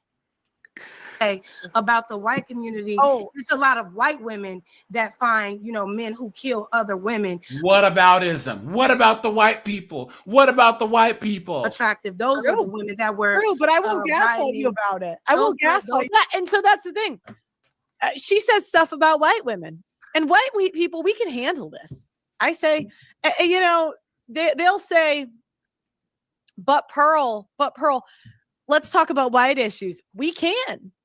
Again, I talk about conservative Christians all the time that I would say are primarily white. Can I say something on the on topic? So here I think there are 2 different topics. One is, are women attracted to criminals? And 2, why do women write to criminals in jail? It's 2 different things. For me, the first reason is that they are attracted to criminals because they are violent, and if they are violent, they are also able in a way to protect women from violence. So it has this attractive quality in a way, because like an alpha Chad, Pookie or Ray Ray will defend a girl against let's say a weaker man. That would be my first explanation. But regarding the attraction of women to criminals in jail, like killers and stuff like that, the reason is different. Usually it's because, first of all, the women that write to them, they write to people who will never get out of jail. So it's in a way a form of, let's say, curiosity, but they are protected because nobody will let Jeffrey Dahmer or out of jail, So in a way, they can be attracted to something which will never harm them. It's emotional. It's an emotional. It's an emotion, and it's also lonely women. Like guys, if we they're have a 40 woman or on the 50, panel. Pearl, why do you think that chicks write letters to these jailbirds, these nugs, and these serial killers? Well, it's alpha fucks, beta bucks. It's just another version of alpha fucks. Like, it's, I mean, look. And But you know what the difference is? White women, we don't get pregnant by them. Yeah. And is it exciting to talk with someone who killed someone? I mean, it has to be exciting. No? People that do distance relationships without an end date, which I guess a jail would be kind of that, are generally people that don't have the skills to maintain a real relationship. That's true. Yeah. Also, there's this fairy tale, when they think that when he will get out, we'll make our family together. So it's a bit of a a drama movie they make in their heads. Yeah, it's a fantasy. Not only that, it's like a control thing. it's a controlled, caged, wild animal type of thing Yeah. too. Yeah. You know what I'm saying? Yeah. You get to True. feel the alpha energy, but he's caged. You know? Yeah. But what's that's true. interesting also is the case where, for example, a female officer, would allow a Pookie to get out of jail. That's Yeah. another. We'll get Or more they'll yeah. bang him Oh, into yeah. jail. Yeah. They'll Get bang him into pregnant, jail. get Jeff. pregnant by them, and they're like happily married. I mean, not happily married, but they're married with 3 children. Yeah. And she completely wreck her home Yeah. just to Nobody's get to nut yeah. a club. That's another topic. in Hey, itself. you know, guys, put a 1 in the chat if you remember that New Orleans jailbreak. They had like 21 Sent it down dudes the got out. 21 dudes, and it turns out there was 3 of their girlfriends worked in the jail and let them out. I think there's an Insane. element And they were of all black. boredom. Yeah. It's an element of Yeah. boredom in women, like speaking that. of They hit the wall. And Guys, they I'm want. so sorry. I don't have the race card out. Sorry, guys. What am I doing? How are we talking about this? I don't have the race card out. I You think know what I'm saying? part of the criminal attraction in general, though, whether it be doing the letters or whatnot, it's a form of rebellion. Because their dad, or if they had a good dad, they're gonna say, "What are you doing with this criminal bum? Yeah. He's not good." So, like, honestly, we know that a lot of white girls will get with a black guy to kind of, Piss off the piss dad. their dad Hey, off. hey, I've been that guy. So it's Hey, you it's want to symbolic get for back at your dad? Hey, come on over Oh, yeah. Oh. Yes, to the white women watching, Doug is available if you do have daddy Yeah. issues you want to resolve. You can offer that as a service any time of the day, really. So unless you're over 200 pounds, then you need to hit the treadmill and try to apply next year, maybe in the spring. Yeah, There is a and kids. Sorry, no $250 kids. charge for temporary tattoos of your choosing. Hey, snowboard, you're the one who has the friggin' forklift. Actually, those guys, beat-ups at your house. Would you ever bang an ugly girl for money? If so, how much money? Damn. I have once.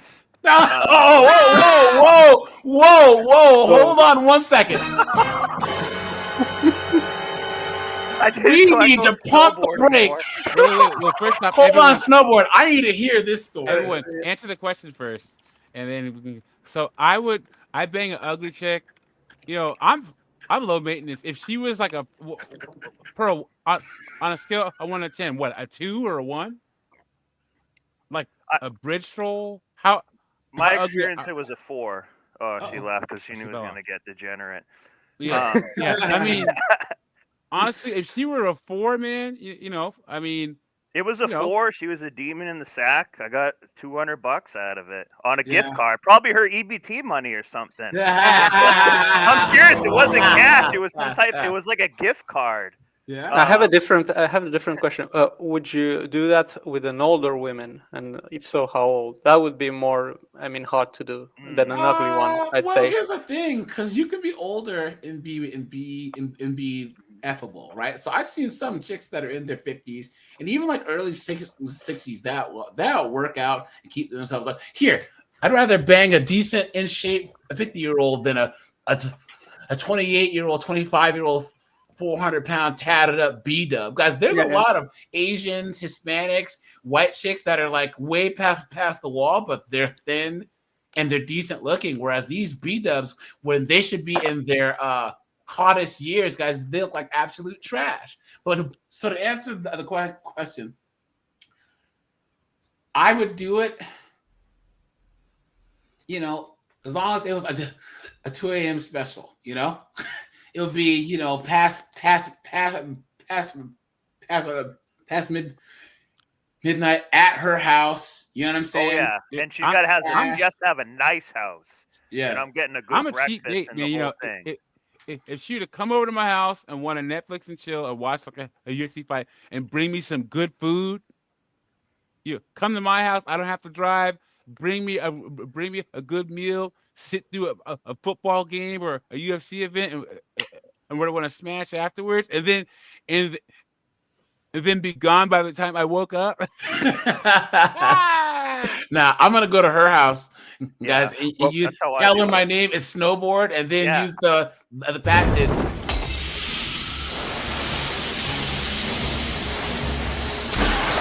Who is this guy? I don't know. So You know back how in I my see- Sorry, go ahead. Sorry, I didn't want to interrupt. so back in my college days, when we had the 20s panel, and I talked about the chick that one of the chicks that tried to say I knocked them up. Well, back then it was a numbers game for me, and I talked to so many people. So many people had my numbers that I didn't remember who I gave my number to. Like I would hand out business cards like they were Tic Tacs. Yeah. And so I was in this relationship. The relationship ended, and this chick who I gave my number to probably several months ago, chatting every once in a while. And so when my relationship ended, I said, something, I'll shoot my shot. Now, mind you, I don't remember. I don't know what this chick looked like because I give my number to so many. At that time, I gave my number to so many women. I didn't know what she looked like, but in my head, if I gave her my number, she must look good. So I was inviting her to my place for the weekend, and one of my boys was like, "Yo, dog, before you bring her to your place, maybe you should go check her out first." And I said, something, you're right. So I went to her crib, and when she came out the door, this chick was, to say fugly would be too kind. I mean, her nose was shaped like a Teenage Mutant Ninja Turtle's head. She said, Baby, I'm gonna butter your bread. So, not my proudest moment, but one thing that maybe the guys on the panel could co-sign on, a good BJ is hard to find. Oh, Yeah. guys, getting paid for, dude. I've got all you guys beat by 10,000 miles. Okay, check this out. This is way back in the day when I was still 20. I was just about going on 29. I still had my own auto shop, working on just Audis, V-dubs, and Beamers, right? I had a broad. She had a B6 chassis, Audi A4. It was, candy apple red. Anyways, she called me up one day out of the blue. The dealer quoted her some ridiculous price to fix the, coolant leak. Anyways, long story short, I fixed her car. Everything was good. She was kind of flirtatious. And mind you, I'm at this point just about 29 and she's going on 40. She's not a complete uggo, but and she's got about an extra 10, maybe 15 pounds on her. So, she's got the bazongas, she's got some cakes. Anyways, about a week and a half later, she calls me up and she says, "Hey, the business card holder in the dash is gone bad. I need you to fix it." Anyways, I take care of it. She comes back to my office at the shop, and dude, she's just straight up lays it down. She's like, "I will buy a hotel room. I want you right now." I'm like, "What? I'm sorry. I can't do that. That's, of course I tried to play the, this would be very inappropriate. Inappropriate. Yeah. It's not professional. I'm sorry. Yeah, I can't be getting involved with and I was like, besides, you're a married woman. You've got a kid. Oh, Should have started with that. Yeah, Should have started with that. This happened to me for tree work once. Yeah. Okay. So, anyways, her kid was pretty old already at that time, But anyways, long story short, dude, this broad, she would not give up. How much would she pay you? That's the question, I think. Oh, dude, she paid for every lunch. She paid for every dinner. She paid for every hotel room, everything. And dude, this broad, she gave the thunder throat like a corn. Nice. I mean, dude, no, seriously, straight up. The second time I got the thunder throat from her, I straight up told her, I was like, "Are you sure you weren't like a corn star back in the 80s? Because this is amazing." Like, and she took it as a compliment. Well, it is a compliment. It is a And compliment. that was my rationale. And so my first instinct was to make an excuse, jump in my car, and turn around. But I rationalized it in my head. Okay, if she can do that guac 3000, Yeah. and so needless to say, it was not good. And so I had to use my imagination and manually handle business. Yeah. Never. Can, Okay. Yeah. can I share my answer as well? Sure. Like I think the question, let's get it out of the personal aspect, but how much should we? I mean, I could be insulted if someone who is ugly, a girl who is ugly, would come and say, "I'd pay you $10 to sleep with me." It's an insult. But if an ugly girl comes to me and says, "I'm going to pay you 100,000 to sleep with me," well, it's you will not look at it as a shameful experience, but more so as a flattering experience. Like she's willing to pay that much money to sleep with me. So that would come into play. Like, is it something which is flattering, or is it something which is insulting, or embarrassing, or shameful? Look at the money that's the guy. question. Always looking Yeah, at exactly, the money exactly. I got the money as kind of a bonus, actually. I didn't do it straight up for the money. No, I can tell you what's insulting. A woman you would never even get the time of day to. Yeah. Accusing you of, sexually harassing her or Yeah, being come inappropriate on. with her. Yeah. Now yeah. that's insulting. What are you That looking happened to at? me Like, twice. what? Yeah, guys. I had a if- story If about some that. uggo goes, what are you looking at? We like, I don't know. I haven't figured it out yet. I just I want had- to say one thing about Colin's story that kind of brings it full circle. You know why he said it was a coolant leak? You want to know what happened to the car? It blew a hose clamp. Oh! Well, by the way, I forgot to mention that car she had. When that sorry ass loser husband of hers bought the car, he also bought the extended warranty. Dude, I milked that warranty for about $3,300. Did you change the blinker fluid multiple times? Jessica, who you saying? No, I was thinking about what was just said regarding someone who was. I had a girl in college. We weren't dating or anything, just a friend in my group. And during a conversation, at some point, she said to another girl that she would never see herself with me, for example, out of the blue, What? And that's something which is so.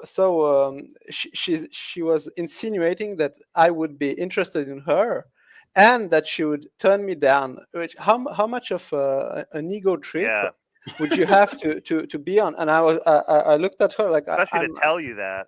No, but exactly, like, and she was telling that to another girl. So basically, completely. Disrespecting me when there was absolutely no chance at all that I would even go and be attracted to her in the first place. So she, in her mind, made up a scenario where I would be attracted to her and she would turn me down from the heights of her beauty, And how would you react to such a narcissistic thinking, which is I think prevalent in modern women these days? Like, how many times do we hear men are trash and stuff like that? They really convince themselves that they are above us in all aspects, and we are just like swine in the street trying to get with them goddesses. I mean, how can we get back to earth for them? It's mind-boggling. I give up. And then also there's a lady at my old job, and she's like this 49-year-old, 50-year-old lady who's like, I got a tattoo, and some might call it a tramp stamp, but I got it on the lower back, and she was in the cubicle talking to her friend, and I was like doing something, and she's like, I'll show it to you, but he can't see it though. And I turned, as if you'd be. Don't flatter yourself, lady. Okay. What's the best reaction there? I would scoff. I think I would scoff. Disgusting, right? What would make you think that I would even be interested? Yeah, gross. Part of the ego thing is Freud talks about this. It goes from the ego, and it once it gets too inflated, it goes to the ego. and why do they act that way? Because they're in their ivory tower. And just going back to this debate Pearl is having, what I really think she's really great at, Pearl, is that she gets gaslighted so often. And these women always send her like small insults on a frequent basis, and she just dodges them like Neo in the Matrix. She doesn't care, and that's hard to do. Component here, Jessica, is the moment that she showed up. This chick and this chick and this chick, they can't stand white women. They just can't. Yeah. Most B-dubs, guys, put a one. If you be black women are the most racist group of people on planet Earth, anyways. But they can't stand the fact that not only has Pearl been let in it, she's welcomed into her space, right? And is getting some type of and was supposed to have been given some type of respect. They can't stand it. So she also Pearl is clearly successful, and is successful based on merit and not some kind of woke DEI. She made herself from scratch, and that's what is in a way admirable. And these girls, they cannot stand that. They just want to it's a bucket of crabs. They want to bring them down to their level. So I hope she stands firm. And when you say that, it's funny you say that because you're right. Because I've never once seen her, sexualize herself, pop a titty out or something revealing. Exactly. And when guys be trying to come at her, she tells them, look, don't simp over here. You're right. She is never, and something. That's what we respect. We respect that because she's not using her assets in a way to try to send her message. She just speaks something which we like and appreciate. So yeah. Yeah, she didn't go hop to her and spit on that thing. It's funny you say that. And I agree. Whereas the majority of women that you see online, they are hawking sexuality, and that's why I said, simps, they are legion, and there's nothing we can do about them. Also, there's always gonna be thirsty. There's always gonna be thirsty MFers out here. Yeah. Also, it's pathetic because it means that they come to a debate which should be an exchange of ideas, and they come with these absolutely unrelated weapons, like they try to have some kind of sex appeal, or just to try to flaunt their feminine assets, and it's pathetic. But that's not the point. It's not the point. And it's because they have nothing besides that. They would never attract viewers if they had not flaunted their body. I mean, I think that's a fair assumption. I really do. The same reason you brought up the white community, because I'm white. Yeah, and she did the same thing. Everyone laughs. Everyone's laughing. Everyone's having a good time except this broad and this broad right here. Yep. You know what I'm saying? If you're done, first of all, that's very disrespectful. Please. It's very disrespectful. Yep. It's very disrespectful. Please. Steve says, a super chat. Steve says, I'll take a 3 who has an 800 credit score, who cooks and cleans. Yeah, right. And then Glee says, B-dubs hate white women, but also use them to overtake black men. Yeah, you had to browbeat us, right? It's ridiculous, guys. Thanks for the super chats. And David, thanks for the cash app, man. Appreciate that. No, you're not asking me. No, it's called garlic croutons. Yeah, and they're right there on the scene. Reminds you, these two start crashing out. Yep. And instead, this is how monsters are made. Because he could option A, check these two, but he's not going to do it. But he does. He won't. And this is why I don't go on predominantly black panels, guys. I don't. But and it's no Ilkin, or I think that's how I say your name. And it's no disrespect for you, but I'm just getting tired of men doing this. Like, be a man. And I hate having to be a woman to say that. It's so out of order. But it's just, you know, it's kind of like the dad that always rewards the bratty sisters. It's exhausting. It's exhausting. You just think, it's fatiguing, right? could you punish the one that did the wrong thing? No, it's not. Cry me a About- river. Yes, it is. No, Hey, he was She said, begging "Cry me you a to come river." on the show. She said, "Cry me a river." Hey, friends, we don't need that leaves. Jess can handle it. Let her handle it. Go ahead. Go ahead. So, like I said, again, we were And now there's this clown who's not even from the United States. He's from Portugal. Yeah, get the I hell want out to of learn here. about the black community in Jim Crow and slavery. Dude, you're from Portugal. What are you talking? Every person on this channel, I mean, Snowboard, Collins, are actually more qualified to talk about the black community in America as Americans than this knucklehead right here is. Good. Next. And also, Go can ahead, I- Jess. Can I say something? I find it very false that just because I am not part of the black community, I should never talk about it. You know, if we Jessica, there's one thing that you need to understand. He's including himself in it, though. That's the problem. You can talk about it from facts, data, and statistics, but he inserts himself into predominantly black spaces, acting as though he is one of us. I'm not going to go to Switzerland and be like, yeah, what we Swiss people need to do. I'm not Swiss. Yeah, You know what I'm saying? Well, I agree, but also I think you can speak about the topic, just about the topic, without having to come with some kind of background or But credential. it's the If you are- context that you're speaking in it. If Yeah, you say yeah. black people, in my perspective, black people need to do blank to get better, but you're not going to go in and say, yes, us blacks need to do better because you're not You black. shouldn't. Shouldn't be. An imposter in a way. Yeah. And I agree, Jessica, that anyone should be able to say anything that they want about any community based on facts, data, and statistics. And yes, Vintage, Portugal had the worst slave trade in the world. The average Portuguese slave only lasted 3 to 5 years. This is why they had to import so many slaves. And I even asked this guy, because I don't believe in reparations. I get stupid.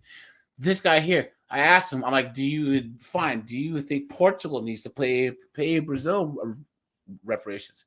He goes, no. I'm like, wait, whoa, hold on. I thought you said that it's for justice and all this other stuff. He goes, yeah, but Portugal's only like 40 million people, and Brazil is 300 million. I was like, it doesn't matter. If you truly believe in reparations, Portugal should empty the coffers and pay Brazil what they owe. If you believe in it. Let Jess finish, please. Let's go ahead, Jess. I will. Yeah, go ahead. Look at that. See, Jess, So like I said, see how she had to stop? It's a power and control thing. we were speaking about relationships in general. Nobody said anything about black or white until you brought it up, and for what reason I don't know. It true. it You're didn't add black. anything to the conversation. It did. First of all, you're speaking on the nature Look of at women and Pearl how we laughing. are all Look at- naturally look at that. attracted to men who are criminals, and then you made a point to Women say, in particular, yeah. excuse me, no, that is not the case at all. for black women. Guys, come on. You've been had. Come on. You've been took. You've been hoodwinked, bamboozled, led astray, run amok. Guys, put a 1 right now in this chat. We are back to square one. If you believe that Pearl's telling the truth, guys, in the black community in general, chicks like thugs and pookies and ray-rays. That's how it works, guys. That's because I know personally black women who have PhDs, who are lawyers, guys, and the guy who knocked them up is Octavius. Literally. Come on, man. Now, if you're talking about people that are in poverty, people that live in certain situations and are 60%. Now, again, it's going to completely derail the conversation because she's going to keep saying, why do you keep talking about black people? It's just like, it's again, this is tone policing. Black men have been arrested by the. Can you stop cutting her off? Hey, one sec. Hey, friend, one second. I got you. She's cutting me off, Ali. I got you, Jazz. You don't have to ask. I got you. Sorry. You all right? Crashing out. Bro, My bad. just make some notes, bro. Let her finish. Go ahead, man. That's my fault. It's fine. Go ahead, Jazz. Let's get ahead, right? Black guy that's been arrested. Let's get ahead, right? These guys end up crashing out on me, and all I did was bring up a stat, and she called the black guy the. Yeah. So this guy says, yeah, Pearl is right for that statistic. And what do they call him, guys? Uncle Tom, right? You know what I'm saying?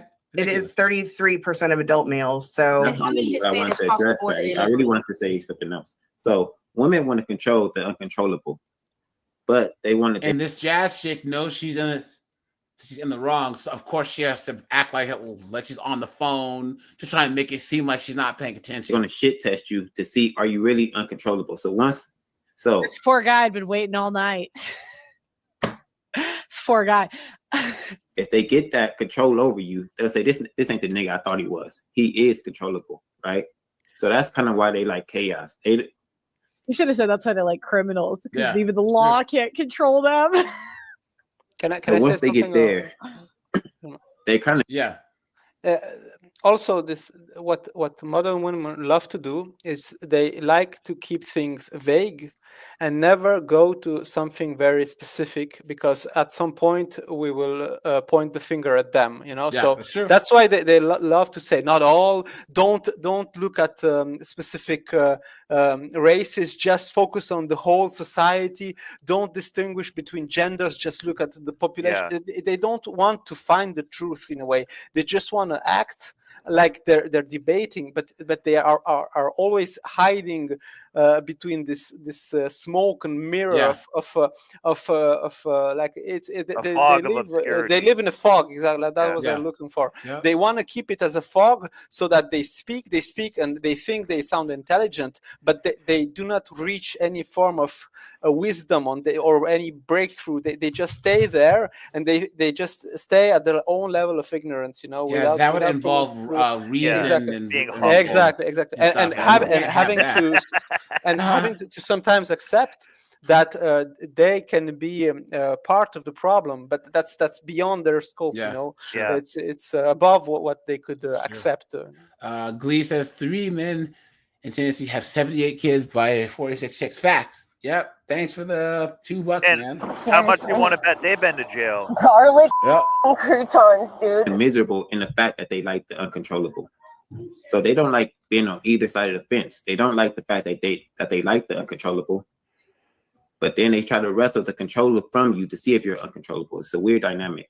And this Pearl guy called into Pearl's show after the fact. It was actually based, but then this knucklehead calls in and is like, guys, we'll just watch like a little bit of this, and then we'll actually jump ahead to when Pearl starts her. I wanted to see when he calls into the show. All right, here. Let's get ahead here. Watch. Most black women. Here we go. And I just this is like an over and over again thing. Hold Like, on. well, When does she leave? Their wives. They'll take like women. Black women have such an opportunity. Women are taking women. He's wrong. No name calling for now. Later we can do it.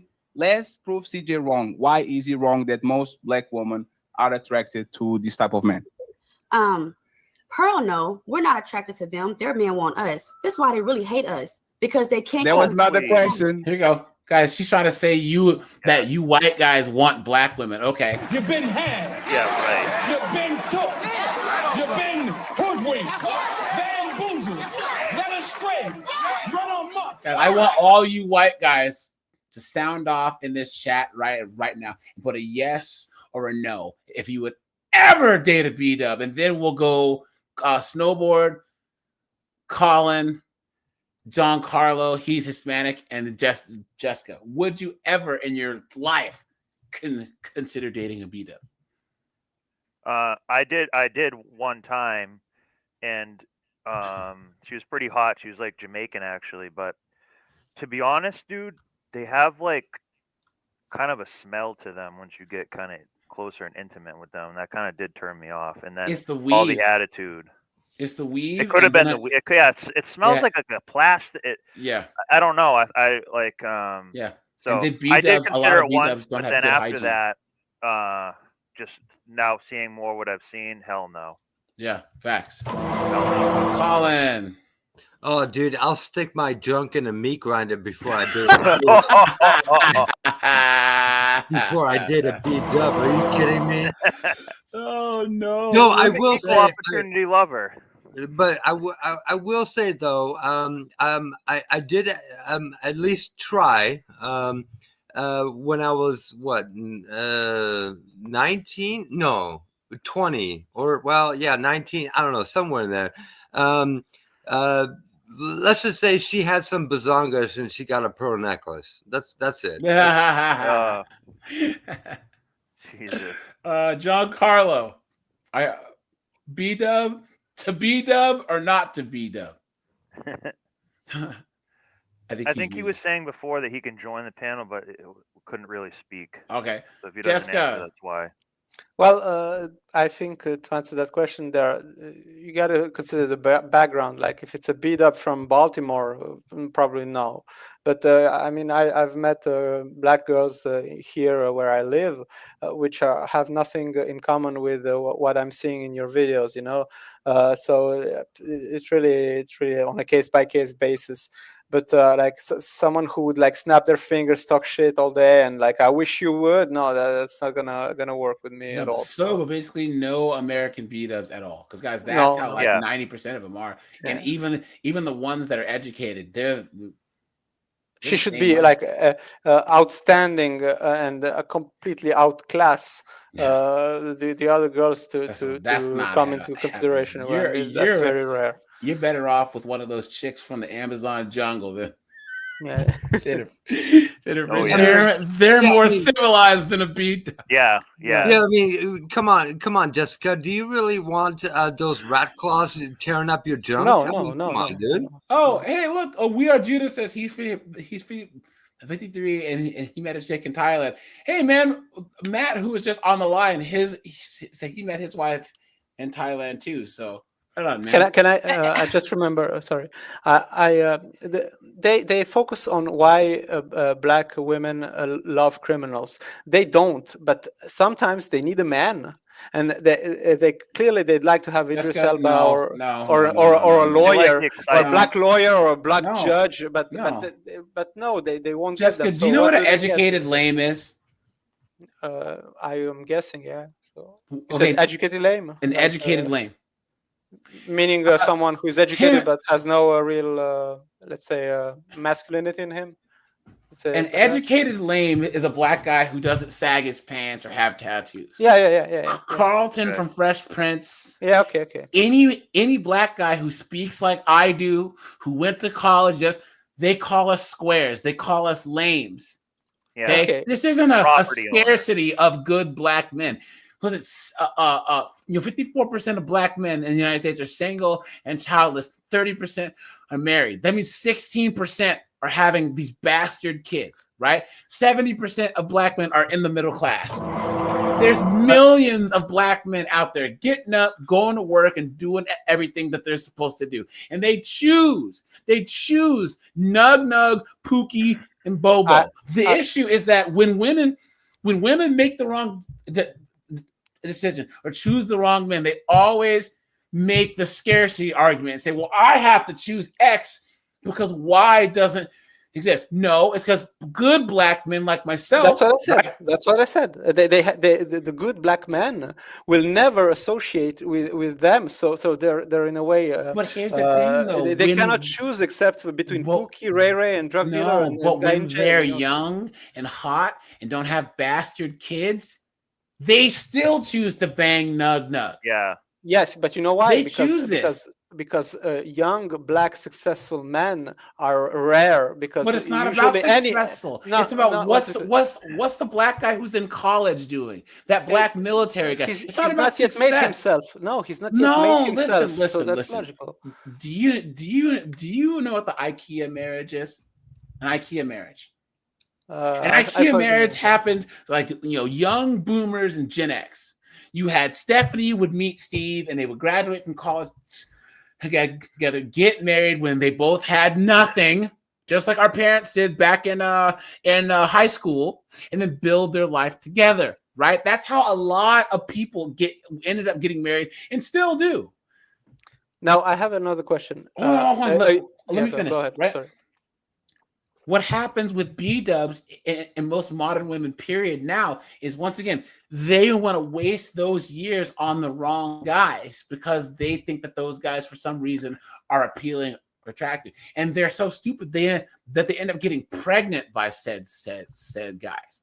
Then once they're over the hill, 500 pounds, got bastard kids, then they want to come to the educated lames. Then because do you know, back when I was young, I couldn't buy a date with a black chick.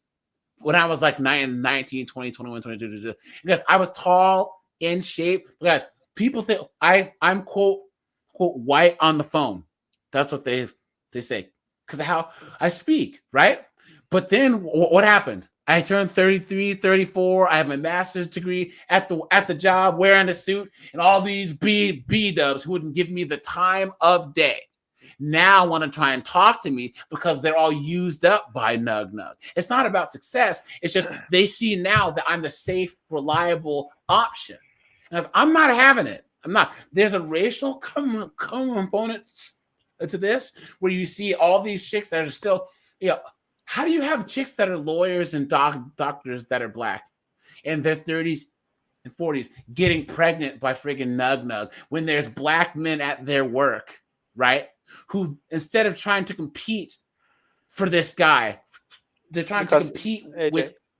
What's that? The reason is that women, when they earn 200K, they will always look for someone who earns more than 200K. So they, in a way, sabotage their own chances at relationships because of their desire to always marry up. That's one. But that reason. goes back to the point AJ was making. Yeah, they're getting pregnant by guys. Yeah, but because here's the thing, the optimal time is, like I said, you're building together. You met in college. You started together. You built together. What too many women today do is they wait at the finish line to pick the winners, but now they have higher expectations, higher things, and quite frankly, they don't qualify for the guys they want right now. I see it just a bit differently. Is that they want it both ways. They want to in their youth, they want to live a lifestyle of like traveling and fashion and dinners and dates with hundreds of men. And then when they're about to hit the wall, that's when they want the lawyer. So that's not going to happen, and that's why they're failing. And at some point, they still want a kid. They have like 2 minutes left until menopause, so they just get random guy from the street, and that's they always wake up too late because they will never see the long-term benefit compared to the short term. They will always what I'm saying is destroy that, their lives before us black men are the canary in the coal mine. I say this all the time. Everything that you white guys are experiencing now because of modern women, we were dealing with back in the 90s and the late 80s, guys, right? Anything that happens to us first happens to you white dudes last. So we've been trying to tell you white dudes this for 30, 40 years now. But here's the interesting thing, right? White dudes don't have this, like, you can't shame white dudes for not dating. Like, the largest group of people who date interracially are white dudes and Asians. You can't shame white dudes for going to Thailand like they try and shame us for dating white chicks. You know what I'm saying? Yeah. And that's why black men in general need to stop listening to these knuckleheads and to have this whole black community. Oh, say that I ain't saving nothing.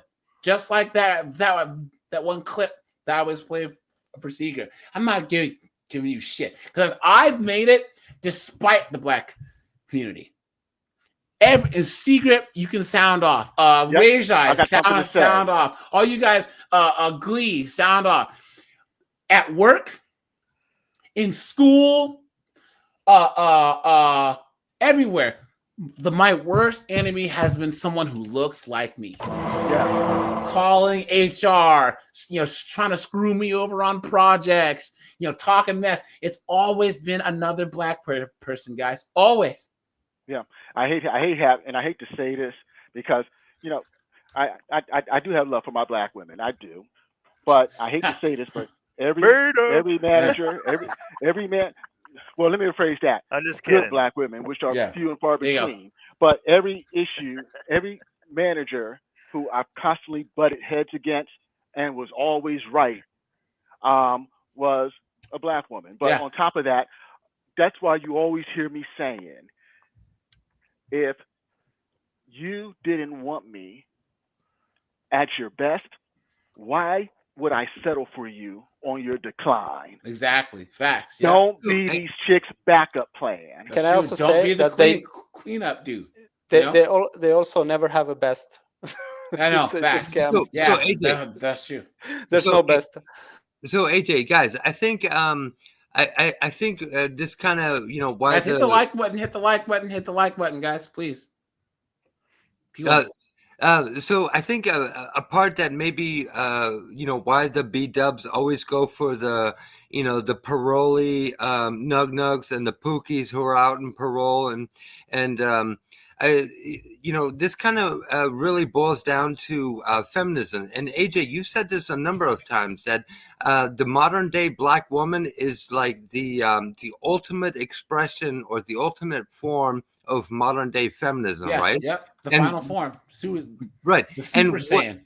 Right. And what does feminism boil down to? It boils down to the fact that women, they basically need to like control and treat men like they're little itches. Hold on. I gotta.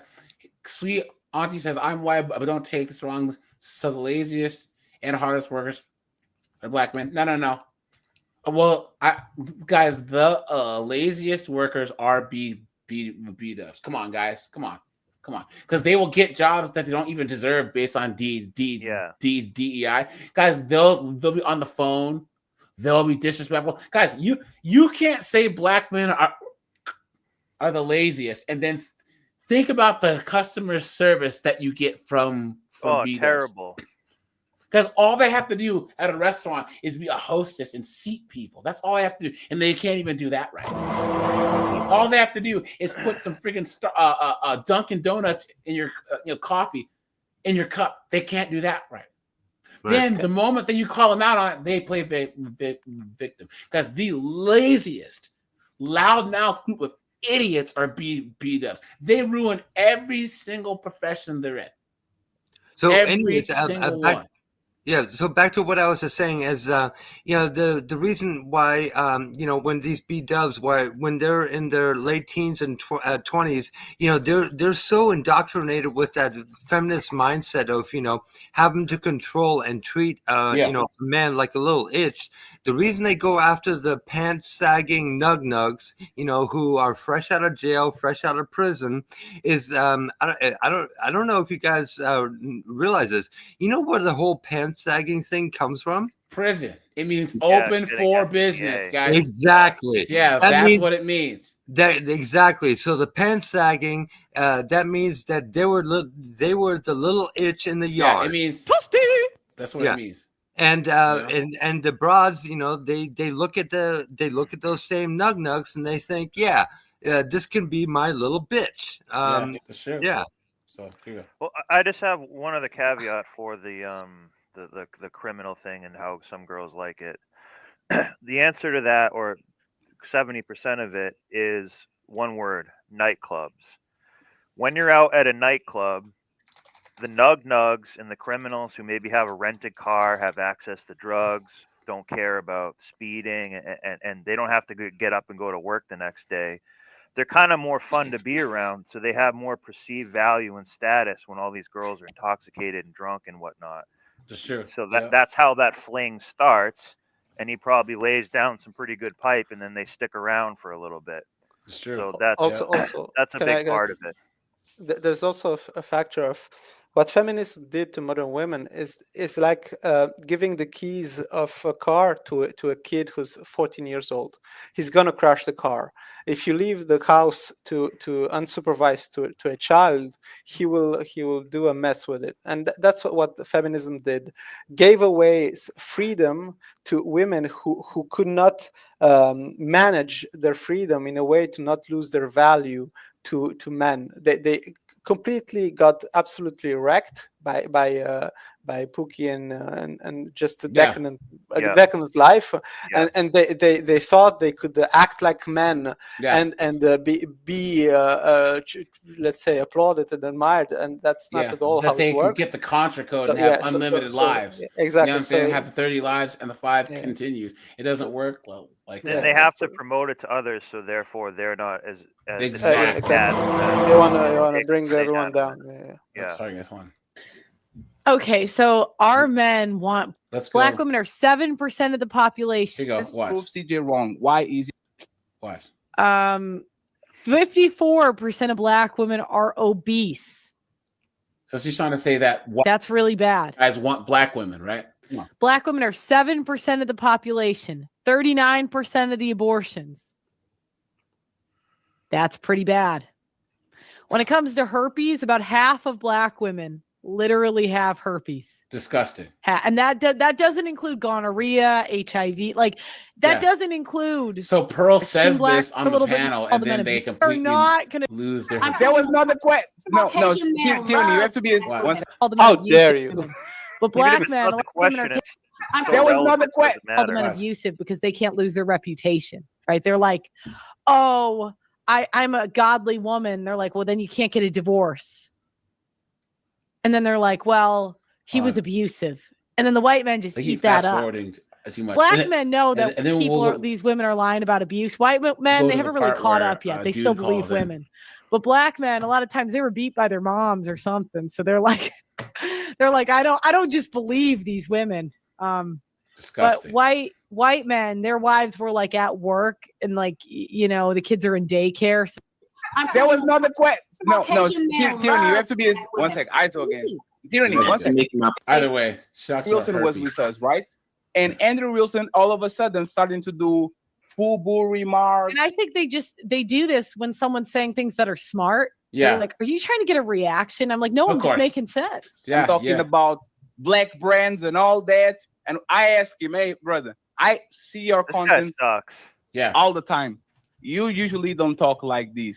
So my question is, and be honest about it, is there any other statements you're doing today, statements that are made to trigger the crowd that you have right now? I actually came here prepared because I thought the topic was black fatigue. So I came prepared with stats, facts, data, and statistics. I No, came. but the topic is not black fatigue, right? That's what we spoke about. No, but for the is the show. topic black fatigue? That's what you told me the topic was. No. I'm asking. 1 second, please. Is the topic black fatigue? So I invited. Hold on, Pearl. I invited you, right? And I told you already that the next topic would be black fatigue. We already addressed it. But what is the relevant part about making it about race when we're here about the? Okay, so he said this was the topic. Yeah. Yeah. So this guy you shot see? himself in the And now foot. he's saying, why would you bring that up? I'm like, is this a woman I'm talking to? That's twice. That's gonna trigger people. And now if they start saying stuff about white people, now we're gonna have a race war. We want to have a conversation. Guys, all you white guys, right? If I start saying stuff about you white people, do you guys get triggered? No. How many times have I said that you white guys sit there and you, in general, white dudes simp for their wives and live in these freaking sexless marriages? We do. You see these white dudes like Destiny act stupid. White dudes go to college and major in underwater lesbian studies just like women do. It's ridiculous. All these white dudes we're trying to be communists and all this other crap. White dudes do that. You know what I'm saying? But you're not going to see Snowboard and Jessica. Oh my God! How can you say such a thing? Please, what a joke! Can I be a nerd and just quote someone who's smart? And someone said one day, like, it is the mark of an educated mind to entertain a thought without accepting it, meaning that you can discuss about a topic even just out of just the idea of finding truth, you know, and understanding like the problem at hand. But this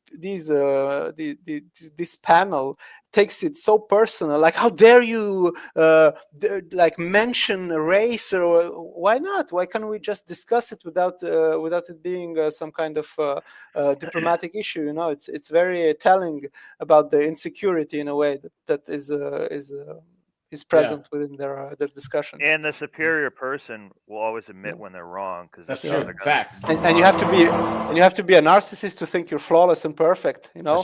That's true. So that's also or a there's B-dub. no humility. There's no humility, because like it's not like if one of these people said, you know what, you're actually right, that I was kind of stupid, I overreacted. It's not like I think they think that people are going to be like, oh, you got owned. It's like, it's all about gotcha. Even if they did do that, it's like, yeah, but like we're trying to make a productive conversation. Exactly, because guys, once again, it's okay to be wrong. A debate. Let's just say Jessica and I are debating something, foreign policy in Sweden, right? Which we agree on, but you know that it's crap. But let's just say that I'm for and Jessica's against. Guys, it's not about changing Jessica's mind. It's about the audience. I want to make my arguments the best way that I can so that someone out there in the crowd or on the internet can actually think and actually be like, wow, I never thought of that's what debates are for. Yeah, you can say like, oh yeah, AJ, good point. You can say that. Oh, good point. You know. Yeah. But women in a debate, they cannot accept losing face or losing. All you hear is, how dare you? They need the final word. They need to tone police. They need to change the topics. Not all women, not everyone, confuse, obfuscate, you know, stuff like that. Sure. It's very, very exhausting. All right, so we'll watch like 2 minutes of this, and then we'll actually go to the part where he calls in. As a traditional married woman, I can tell you, Pearl is not the girl she pretends to be. Oh, I'm not traditional. Neither are you, Sam. That's the thing. What I don't do is pretend to be something I'm not. You can't be traditional in this society. But were you a virgin on your wedding day? And then they'll gaslight. Intentional about the relationships, but it is turning into a race conversation instead of a relationship conversation. That's all we're addressing. We want to have the conversation, but it's becoming a race conversation. It's interesting. We will have the race conversation. The black now, guys, do you see how he's talking to her when? I mean, she's the main. She's the bit. All these people here are nobodies. Everyone on this panel is a nobody. He should have de-escalated, made peace, and said, let's move on. Right? Hold on real quick, Big Rick. We want to have the black and white conversation, but when it's almost like it's said to instigate or stir something up. And who are you to determine that, right, guys? Like some of these people were laughing at this. It seems like it's becoming racial. You're saying something.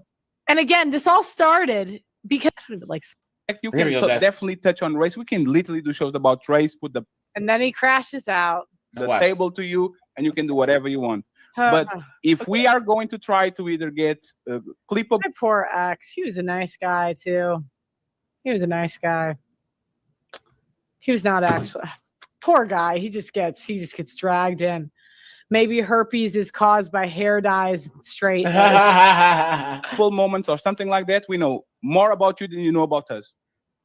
So if you want to go, we know more about you than you know about us. Yeah, and who asked who to be on whose show? Because do you see this? And guys, this is why Pearl's gonna say this. This is why a lot of Asians, why it's Middle East just won't give black people opportunities. You guys know how like Fresh and Fit don't have like rappers and stuff on anymore because they always talk about how difficult it is. They always show up late. They always have their entourage with a bunch of dudes hanging around. They're all drunk and or whatever or high. And that doesn't happen with anyone else. Conservatives or whatever, they're on time. You know what I'm saying? It's like, what is this? There, we can go there. I take my gloves off and we can do whatever we want. And if nobody can be offended because of black this and black that, you are going to talk about the time where you were fucking a black homeless man. Yes, here's the thing. He's from Portugal. Yeah, his He's- perspective is kind of Yeah. Fat motherfucker that you were effing in your house, right? Fatty, you're fat too. It's like, oh my god. Watch his comeback is gonna be like, well, I have bigger titties than you, Pearl. Like, that's not a flex there, Playboy, right? Nothing. You have no titties and no ass. You are mad at me because I'd say that's true. I'm just flat as a board. That's white women are. It just is what it is. Now watch. I don't know why I keep doing My guy is tripping. So all right, this so guy let me go. calls in. Right? Jazz is the penultimate. Doug MP. How's it going, Doug MPA? Man, you know how it is on these streets. Let me tell you guys, like, here's the thing. I hate the fact that Ilkan Ali works with Fatty. He's in Portugal. What the hell does he have to say about Black America? Guys, hit the like button, please. Guys, we have 57 likes, guys. Let's try and get the likes up. Sweet Auntie says, if you hate feminism, hit the like button and share facts, guys. Appreciate the $5, my friend. Appreciate that. Thanks so much. You are scaring the hoes. Period. Like, how did he get here? How? Who let him in? I don't get it. Like, Fatty is this isn't Pearl's opinion. This isn't CJ's. This is mine. Fatty can't speak on Black America at all. Pearl has more of an ability to speak on Black America than Fatty because she's American. It's true.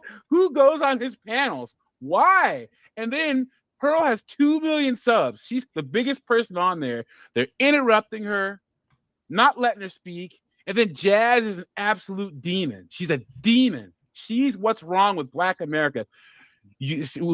I've dealt with women like Jazz my entire life.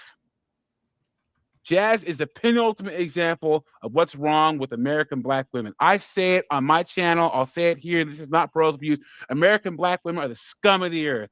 No men have worse women to pick from than American Black women, than American Black men. 80% of Black women, maybe 20% are decent, but 80% of Black women, you could Thanos snap them out of here, like the freaking Infinity War, and no one would notice, and the ones who did notice wouldn't care. Now you may be saying, "Oh, Doug MPA." He's going off. He's going on his rant. All right, you may say, "Oh, Doug MPA, what about your mom? Your mom's Black. You know what? F her too. How about that?" Oh my God, my guy is tripping. All right, so there we go. They won't.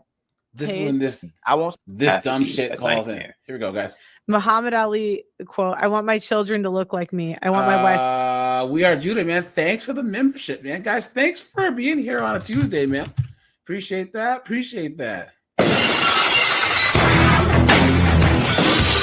Look like me. It's a natural thing for want their children to look like them. There's nothing wrong with that.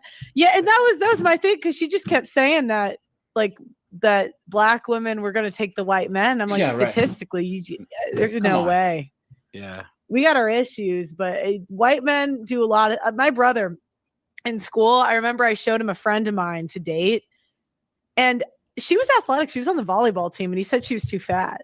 But I would say she was like 24 or 5% body fat. I don't know if you guys know what that looks like, but like, like I don't know, maybe like 10 pounds above like skinny. That's just kind of been somebody. Here we go. Like a proper intro. How you doing, Pearly? I'm good. How's it going? I'm trying to stay black and die. What? So let me make a proper introduction first, okay? Of just the timelines of things that's happened before you ever even got on the panel. You were probably one of the most supported people by the Black men. I won't say Black women. I know Black women try to tear you apart. I cannot deny that at all because of information you do share. But white women try to tear you apart. Women in general try to tear you apart. You've been somebody a lot of people have been supported before you even came on the panel. When you came on Anton Daniels' panel. And here's the thing, guys. Once again, think about the opportunities that these knuckleheads squandered, right? Because Pearl just said that she's not going to go back on. He's trying to backpedal a little bit and save face, but he's close. Yeah, she's not going to do it, right? And then Pearl knows Andrew Tate. She knows Andrew Wilson. She knows Piers Morgan. She knows a lot of people Can that I are say something? yeah. I'm sorry. What really bugs me is how Pearl is treated for two reasons. When you are invited as a guest, you should be in a way treated with the utmost respectful attitude, But friendliness. Jessica, you can even say common courtesy. Common Even if courtesy, you can't do it is respect. Common exactly. courtesy, for crying out loud. Keep going. Not only because she is a guest, secondly because she is in a minority in the panel. She's a white woman among a black audience, so it is the duty of the black host to and this goes for every race, to make her feel at ease and welcome, and maybe even have more the floor than the others. And also she's a woman, so she should be treated with some kind of gentleman behavior. That would be what let's say a respectful host would try to create, as a foundation for a debate. And what I'm seeing right now is infuriating, because not only is she being scolded, but by the host and treated in a way which is absolutely despicable in my eyes. So I'm very disappointed, to see that. Welcome to being black. No, but I'm sure you would not have treated her in the same way as this guy did. It's very sad. And if it was the other way around, if I don't know, Candace Owens, what's her name again? She was invited on a show with seven white men, and the white host would berate her. I would be also disappointed in my fellow white men. So, yeah, that's true. So maybe 2-3 years ago, black women would say, "Oh, Pearly racist." Men came out to your defense. Now, guys, look at the energy he has when he's coming onto her platform. So she was just on his platform. Now, guys, look at his energy here. Big time. I wanted the man that came out to your defense. I say, hey, Pearly is not racist. I don't support that. Y'all are mad because she's saying factual information. The problem is, and I was stand corrected as well too. I told you we do the Black Fatigue show, but on the next one, because that was already done. But I probably didn't tell you beforehand. I apologize for that. But one thing I will never, that that men won't do or women won't do, is when the conversation just goes to race, when we're having a conversation about women in general, that's something that threw the whole panel left. That person who came on my panel was talking too much. I agree with you, right? We need to control that. And we need to moderate a little bit better. I don't agree with that. But if I sat on a Muslim man and woman's table, Jewish man and woman's table, Asian man and woman's table, they're not going to let no other race of man or woman come on that table and just blatantly go there disrespectfully. I didn't even say if you're wrong or not. It's the fact that, especially when you're laughing, it's one thing if I say, hey, Pearl, if I want to speak about injustice, I go, hey, Pearl, there's a lot of injustice that's happened in law enforcement. And I know I could say something like white men are trafficking kids, laughing. And why you date white men? If I'm saying it in bad faith, it can come off as if I'm blatantly just trying to disrespect white men. But if I'm having a conversation with you, all this is tone policing, guys. That's all it is.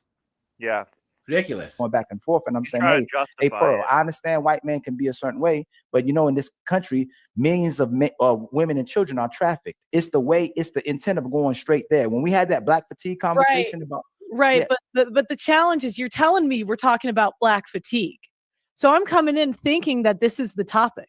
And if you look back to our messages, yes, you did. Did I tell you we're not talking about that today? On the next one, did I not tell you that? No. On Instagram, No, you said the next topic is Black fatigue. No, I said that. Hold on, watch. Let me show you. Maybe we had a misunderstanding. You could go through it, but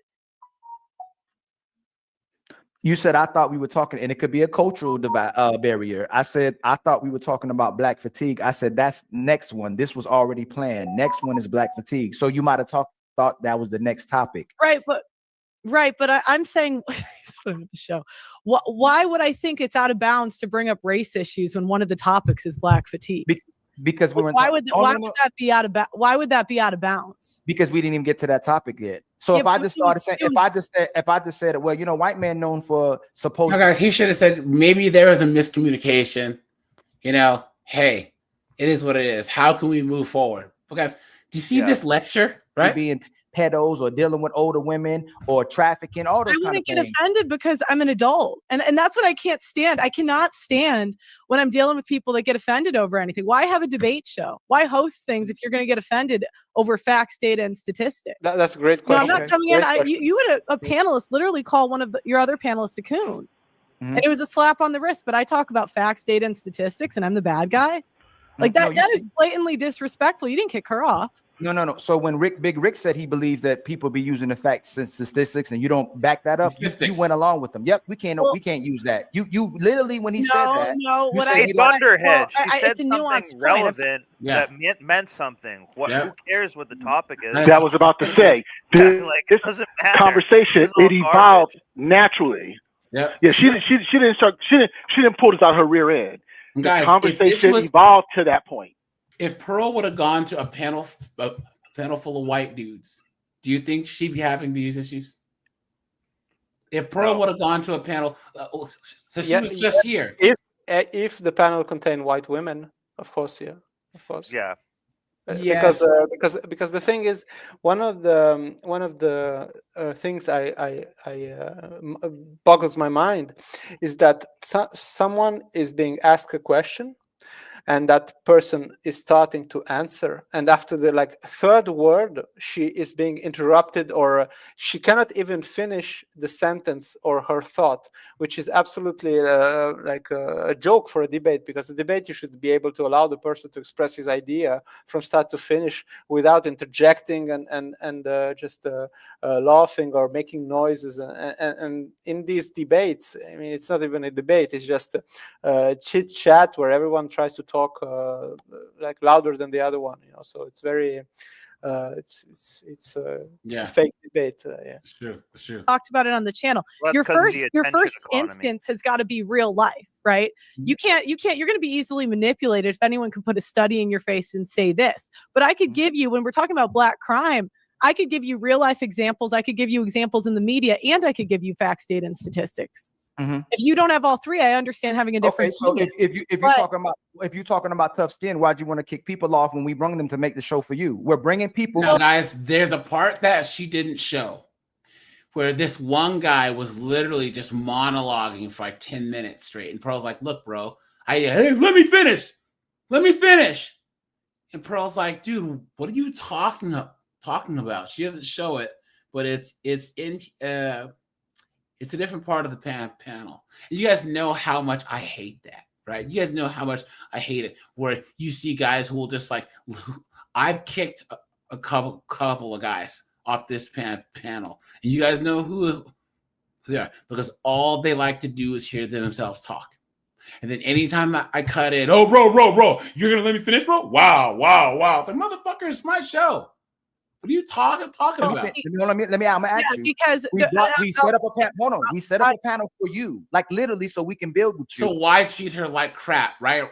Right, guys? You're gonna kick the person who's literally the contrarian or going against what you're saying, who has no subscribers and is acting an ass. You're saying have a tough skin, but you want to kick the person because off. It's like, well, do you want an entertaining show, or do you want it to be boring? And I'm not trying to be rude, but I got to 2 million subscribers. I had debates 6 days a week. When you have someone that's not that entertaining over talking everybody, it's going to ruin the show. That person person brought right now. Before you got on there, we had 500 people watching. We are small. We have 5,000 subscribers on my channel. He has 2. When we get to 40, 100,000, 100 subscribers, our channel's going to be completely different. Well, but that guy. But here's the thing, guys. When Pearl had Andrew Tate on her live stream, she had was it 37,000 people watching? When she had Destiny, she had like 40,000 people on a stream. She has to do this type of content because she doesn't want to do the in-person stuff anymore. But she was acting like somehow because she's had to rebuild her channel and does these lives now and might have 500 to 900 people on there. That's somehow when, guys, you look at Pearl's lives, her live streams, the live stream gets 20, 30, 40, 50,000 views. Then she'll clip it and get another 200,000, 300,000, 400,000 views. What are you talking about? That guy is opposite of what your message is, and it'd be a perfect setup for you two to talk and you to make content off of it and clip it. You want to kick the person off that's going to make a great show for you. But instead of doing that, you went to race. Are you and trying then to tell Pearl about YouTube? You need to stop. I know they always do. Like, do you really?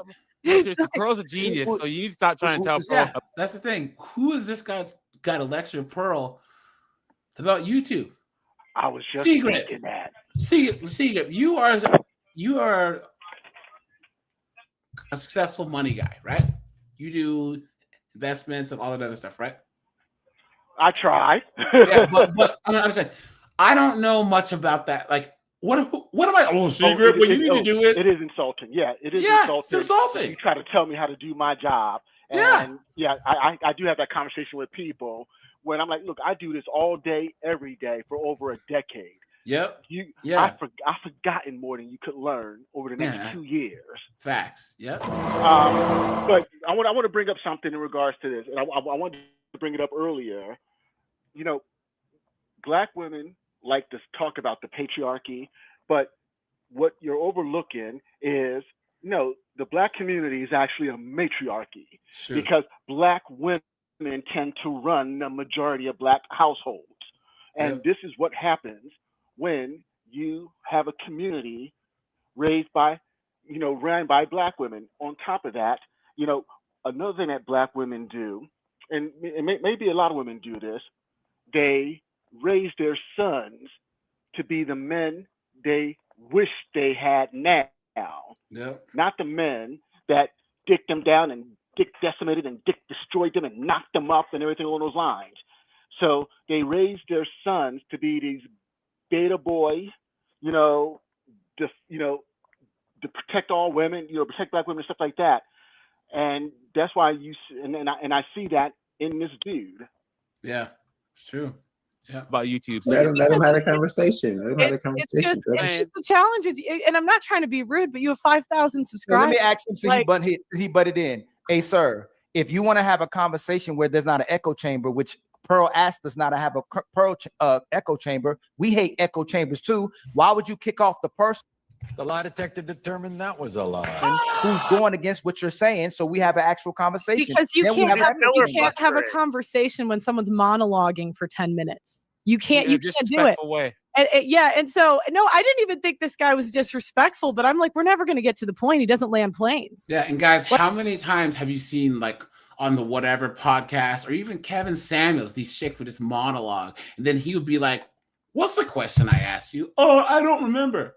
Or he'll start playing all of his sound effects. Yeah, you guys remember Kevin Samuels? You used to do that. The chick would be talking, and he'd start hitting buttons on his sound effects thing, and then be like, "How long do you think you were talking?" 10 seconds. He goes, "You were talking for 2 minutes and 45 seconds." Like in a good debate, you got to go back and forth. Like I just have a good knack for this. I did 6 shows with 10 people on it, 6 days a week for a year, and 2 years at 4 days a week. There's nobody that's done more panels than me. No, and I just said, like, if I'm giving you 3 hours of my time, which I don't have to give you, and I'm giving you advice on how to do it, I would just take it if I were you. But 3 hours is insane. He could have got it like 1 person filibustering. You literally was saying he's out of bounds. It wasn't about him monologuing. It was you saying he's out of bounds and he got. See? Oh, it's not about what you just told me. It was about I know what you think better than you do. Come on, dude. Got on your nerves and you wanted to kick him. That's what happened. But the people who get on our nerves to make the content is the people we're not trying to kick off unless they blatantly. It's totally fine if you want to have non-entertaining panels. It's totally fine, and that's just my opinion on it. Can I say this? It's like if you want to do it when he's monologuing 10 minutes, that's fine. You could do it on your show. One more thing. But I'm just gonna leave. One more thing. That was his first time ever on a panel. He doesn't even know what. Well, snowboard. Wait. This guy wore his shoes on your carpet and tracked mud all in it. Oh, it was his first time at your house, though. It was his first time. Whip his legs like Charlie Murphy. We beat his legs down. Always a victim. Always. the way you're supposed to behave. Omni, what's up, dude? Good to see you. On the panel, that was his very first time, so it was just a perfect storm. That was the very first time he's ever been on the panel on YouTube. He monologues on. He has a show. When I was a new YouTuber, I would never have gone on a panel and overtalked everybody. I just wouldn't do it. Facts. I would not do it. I was on Kevin Samuel's show, and I would not. I was very timid. I would never go on a panel with 10 people as a new YouTuber. I just wouldn't. So I would say Ilkan and Fatty are great at running channels. I kind of agree with Pearl that the monologues are a little long-winded. The guy was a little long-winded. Right, and I agree with Pearl. I agree with Pearl too. It's his first time. We don't like Pearl. We don't like monologues either. We have buttons for that, but that was his first. The lie detector determined that was a lie. First time. When I talked to you, I got on the phone with him because of what you asked as well too. I explained him how panels work. He didn't do it again. What you said? Oh, it's great now. Let's keep going. So I was trying to do my best to make sure the show runs right, and I make sure I keep my end of the bargain as well too, and to show that we respect you as well, and not to waste your time when you come there. But if we're gonna respect the I'm not ever gonna come on your platform and start going like it's one thing to have a conversation with white men, but do you see how he's lecturing her, guys? Do you see this? Like, guys, it's been what 5 minutes of him left. Who are you, bro? Guys, he you know, thinks like, he can mansplain about it. He's like mansplaining, but being an idiot. I don't ever pull rank because, guys, during the day, if I'm bored, I'll just go on some like person who just hit like 500 subs and can monetize a live stream. I'll go in there buy live streams. What's up, dude? How you doing? Yeah, You know? AJ. Yeah, AJ. At least I waited until my second time on your panel to put my feet up and tell you what you're doing wrong. At least I waited to the second panel. But you guys don't ever see someone me ever trying to flex like, well, I got 30,000 subs. Why? If we come on, Andrew Wilson does that a lot too, guys. Andrew Wilson, he'll go on anyone's panel. He has like almost 300,000 subs, maybe almost 400,000. Guys, he will go on a person who has 1,200 subs panel. You know what I'm saying? It's crazy. So panels black. Snowboard, you were saying? Sorry. I was saying, yeah, like it's AJ's show. We are guests here. So if like, for example, if I was like babbling too long and he said, hey man, or just cut me off and said, you need to wrap it up, like that's completely fine. It's his show. So like if someone is talking too long and they're not saying anything of value, it is kind of collectively wasting a lot of people's time. So it's kind of a balance between letting someone speak, but it's also like whoever's like the moderator or controlling it, they can be a complete authoritarian if they want to. And that's you're a guest on their platform, so they can run it the way they see fit. This guy is trying to say that the Rocky movies are racist. What are you talking about, dude? Why is Gen Z? TikTok is like the worst thing ever to happen to anything. What a joke. Women, nothing but black women, black men, black women and black men. And we come on your panel and I start talking about white men. I would understand if they, hey man, why this man just come here talking about race all of a sudden? It went left. So I just disagree with you. I think that black people get too offended by this stuff. And I think that's why white people don't work with you guys.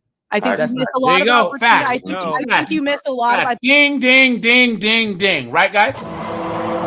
Right? Come on. I think black people miss a lot of opportunities because this is a headache to me. I'm like, okay, you guys can't have this conversation. I'll just leave. I don't care. And you know what the bad thing about you know how you still making it about race? We literally run political conversation, religious conversations, and we have all those conversations. You're right. It's a place and time. You went left. You went left, man. Fatty is one of the. We brought Andrew on there. We've had from Portugal. Dusty. Hold on, my brother. Hold on. We have Dusty on there. Okay. We have. You can't. Doug MPA is my co-host. You can't do that to him on this. But he's over talking me. Okay. It's a thing. Go ahead. You can finish though. No, just let me say something real fast. Go ahead. The problem is women like Jazz, they want white people to sit there and be quiet because almost every single panel that Pearl has been on, she's been expected to. Well, those days are over. Black fatigue is real. If you bring up an established person who's done the work on YouTube, who's grinded out here on your show, they're gonna speak up for themselves. Okay? Pearl has the right. She has she's done all the work. She's grinded up to 2 million subs. She can say what she wants to say. If anyone can on that panel, it's her. She's done the work. But the expectation is because she's white and she was privileged and all the stuff that she's supposed to sit there and take it from women like Jazz. No. Tyranny, no. Jazz, no. Those days are over. We're tired of it. People are tired of black women sitting there squawking like vultures. We're tired of it. It's true. Yeah. So I would disagree with that. Right? I mean, any lies told? No, I love it. Look at that, look at that, right? City boy, city boy. Look at that point. I mean, I think Pearl does have the right to say the stats, and I don't think people should be offended about that. And I agree with her that black people do get too easily offended. But for you to say that she has the right to say anything because she has the numbers is definitely wrong, my brother. It has to be tactful. I understand that. But once again, you can't, the expectation is for a girl like Pearl to just sit there and take it. What I'm saying is Pearl has couth. She has tact. She's intelligent. She's not going to say anything out of pocket, but you can come at her the wrong way too. Just too many of us, especially too many of our women, see a white girl and she can't say certain things and she can't do certain things. She deserves a modicum of respect, and Pearl is going to give what she gets. That's it. And mind you, white people or black people say this stuff about white people all the time. My entire life, black people have said out of pocket things to white people. When I did my show, I mean, the first thing that black women say to me is, "You're a privileged white girl." And again, and I didn't say anything. I didn't insult them. I didn't say anything mean. You know, it was really just a response. She was pretending she didn't know that women like criminals when 6 out of 10 black men have been arrested by the age of 25. I don't like going into debates in bad faith. I don't like you pretending you don't know about something. With the culture on TV, like, you know what I'm talking about. And the only reason that I brought up the herpes stat was because she said that she brought up the race, the interaction with the second girl. It was the first, she said that black men, white men want black women. Yeah, and I'm just like, that's not true, because I know white guys. I know white guys. I know white guys that will not. And if you let me actually finish instead of crashing out, of course, see, he's crashing out now too. I would have explained this. It is a genuine concern from white men catching STDs from black women. I swear this is a thing, because half of them have herpes. Now we have a white guy on the panel. Snowboard, would you be scared of getting the hurt dirt from a group of people that where 53% of them have the hurt dirt, guys? Yeah. Statistically. Yeah, see? There you go. Really high gonorrhea stats, really high HIV stats. White men, this is a concern for white guys. And this is a reason. She said, so that's equivalent. That's warranted. If a black woman says that white men like black women, that's matched with black women. 50% of black women have herpes. That's true. That's justified. That's true. It's an explanation. No. You said she became racial. You said she became racial, right? Mm-hmm. If she said that white men like black women, that warrants saying that 50% of black, just out the blue. Like, what's the point of saying black women? Is it true? Oh, of course, it's true. We use that stat. Guys, you shut up. Listen, guys. In their panels, he uses the herpes statistic against the black women on the panel, but now he's trying to say Pearl can't do it. Come on, the lie detector determined that was a lie. Guys, come on, you can't wield the hammer, the war hammer in the Gladiator Thunderdome, and then get mad when someone else uses said hammer. But this is what I'm talking about. Black women do it all the time, and who did he learn from? A black woman. Facts. How many times have we heard? As a matter of fact, on one of your panels, you showed the video where the woman was talking about, black men dating outside their race, and with a black man being a white woman. But when it's the other way around, she's like, "Hey, girl, that's true. What's good for the goose is not good for the gander, as far as they're concerned." Yep, that's true. You weren't trying to make it racial. You can say it, but I can't say it. No, it's not. It's when it's said. You said that after she said white. It's when it's said, please. Man, want black women. How is that equipped? How does it warrant for you to go, oh, but black women got 50% of black women got herpes? I gotta be honest. Mhm. The way you're talking, it's just like a woman because you're tone policing. Like men care about information. What did I just say? What did I just say? Look at that, man. Look at that. King Raymond says, you got to remember back when in the 90s, black men. This isn't true. Guys, black men who lived in the hood, who lived in Chicago, who lived in LA. What about the black men in Orlando, black men in Birmingham, Alabama, the black men in Oklahoma, the black men in Boston, the black men in Seattle, Washington, Portland, Oregon, right? That was a small group of black people where a lot of the violence was concentrated. It wasn't rare that black men lived past the age of 25. Where do you think all the black men that are at Seagrip in my age or whatever, or my dad's age are now? South Central was not the majority of the United States. It was a small group of people that were so violent. You know what I'm saying? But guys, you didn't see gang violence in rural Mississippi, Georgia, where there's one of the largest black populations, but Atlanta's one city. You go to Macon, you go to all these other cities where there was blacks. They weren't gang banging and smoking crack, you know. Sweet Auntie with the $5 says, yeah, he's arguing just like a chick. Facts.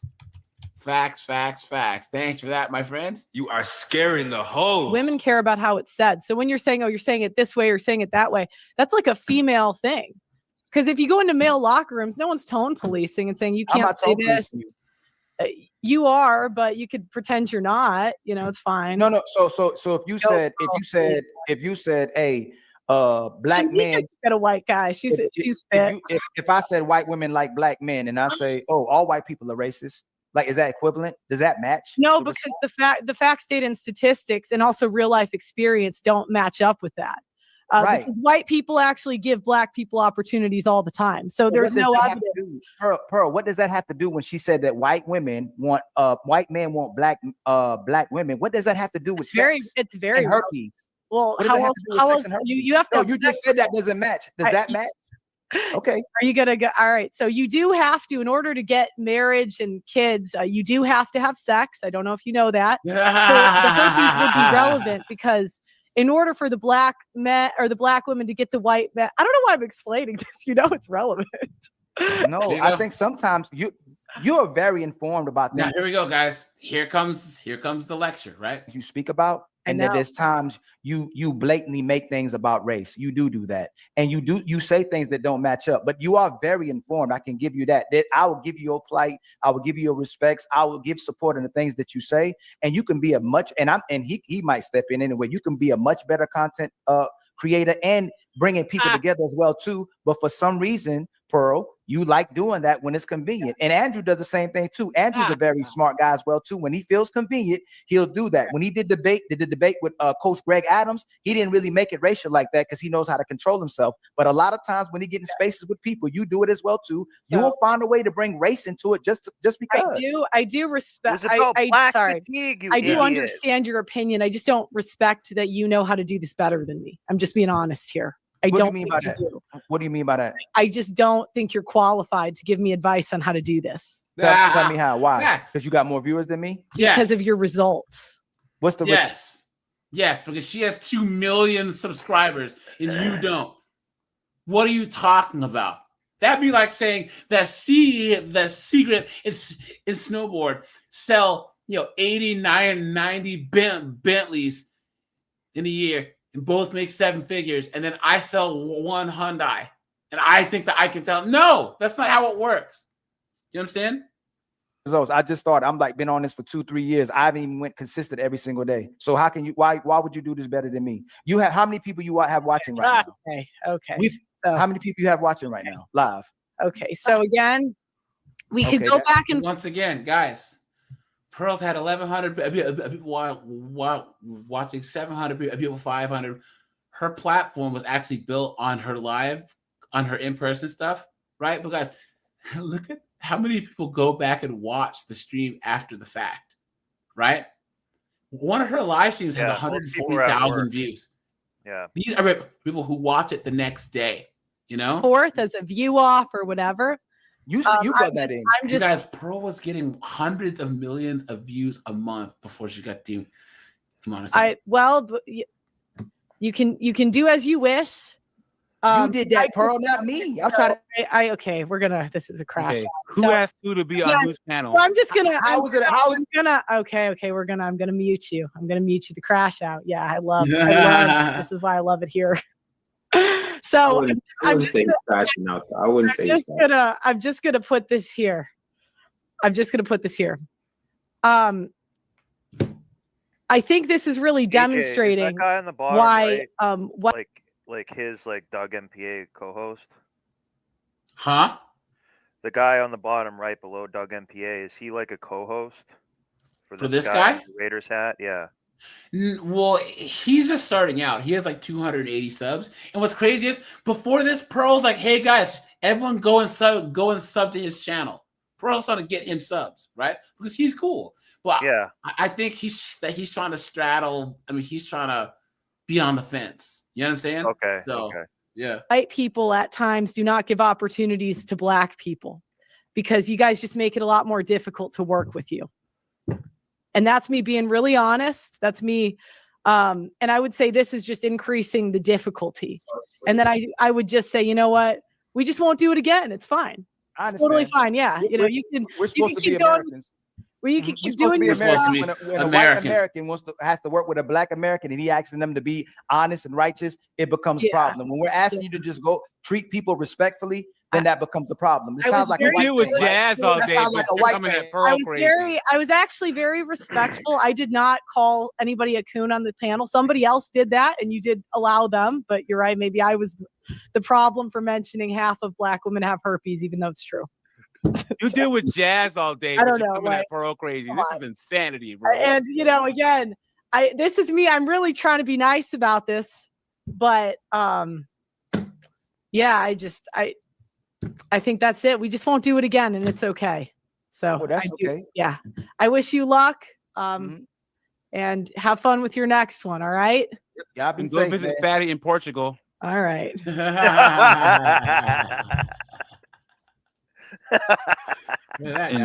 Throwing a waffle. That was the I best can thing. do Did the I same. come on there? I don't think Shaq C dropped the link. Did I come on there? I think I might have been on there briefly for a little bit. But I don't. Pretending she did. Black men and white men. So I forget. Right? And you're for me.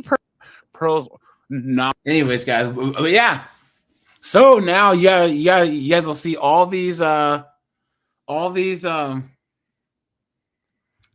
are like, "Oh, Pearly Things declared war on Black YouTube, blah blah blah blah blah." Right, guys? Okay, you're not gonna see me beefing with any YouTube channels, and guys, we are gonna keep this thing growing, keep this thing going, guys. Once again, if we do decide to do panels, Snowboard, Seagrip, John Carlo, all you guys who call in will always have priority over anyone else. Hell, even Pearl, if she wants to come back on, because all you guys aren't dunderheads. You're not going to be crashing out saying, "Snowboard, you're white boy, screw you." You're out of here, guys. Guys, I don't claim to be a debater. I don't claim to be some level-headed, whoa, you got to stay in your masculine frame. If you're guys, I can be provoked, okay? If you say stupid stuff, guys, I'm going to cuss you out. That's just the way it works. Yeah. That is the way it works. If you're cutting me off, if you're disrespecting people on my show, because we have a lighthearted environment, right? Snowboard has no problem cutting in. Seagrip has no problem cutting in and having organic dialogue, right? If you can't read the room, go fuck yourself. and I hate to actually swear, right? Because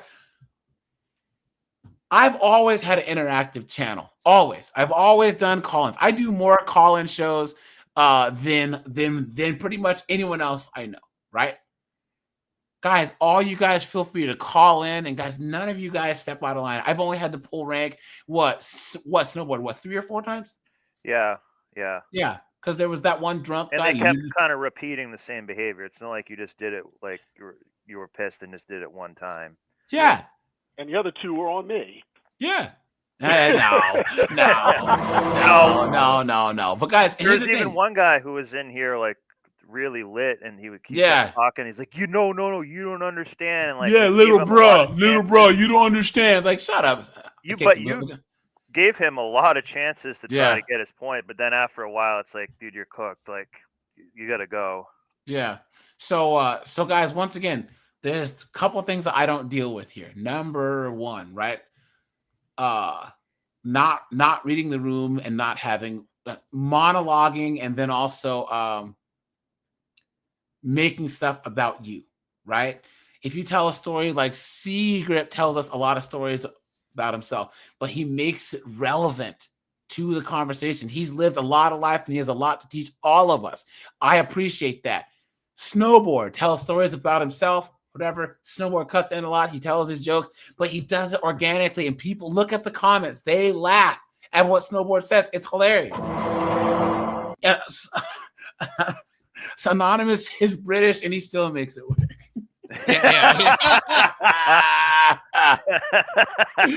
But guys, and also he does his best. I also don't sweet Auntie says victimhood, stealing, prosperity. Facts. Yep. Facts. Thanks for the 10 bucks, my friend. Where's this at? You are scaring the hoes. But yeah, but guys, there's a couple things that I do not put up with.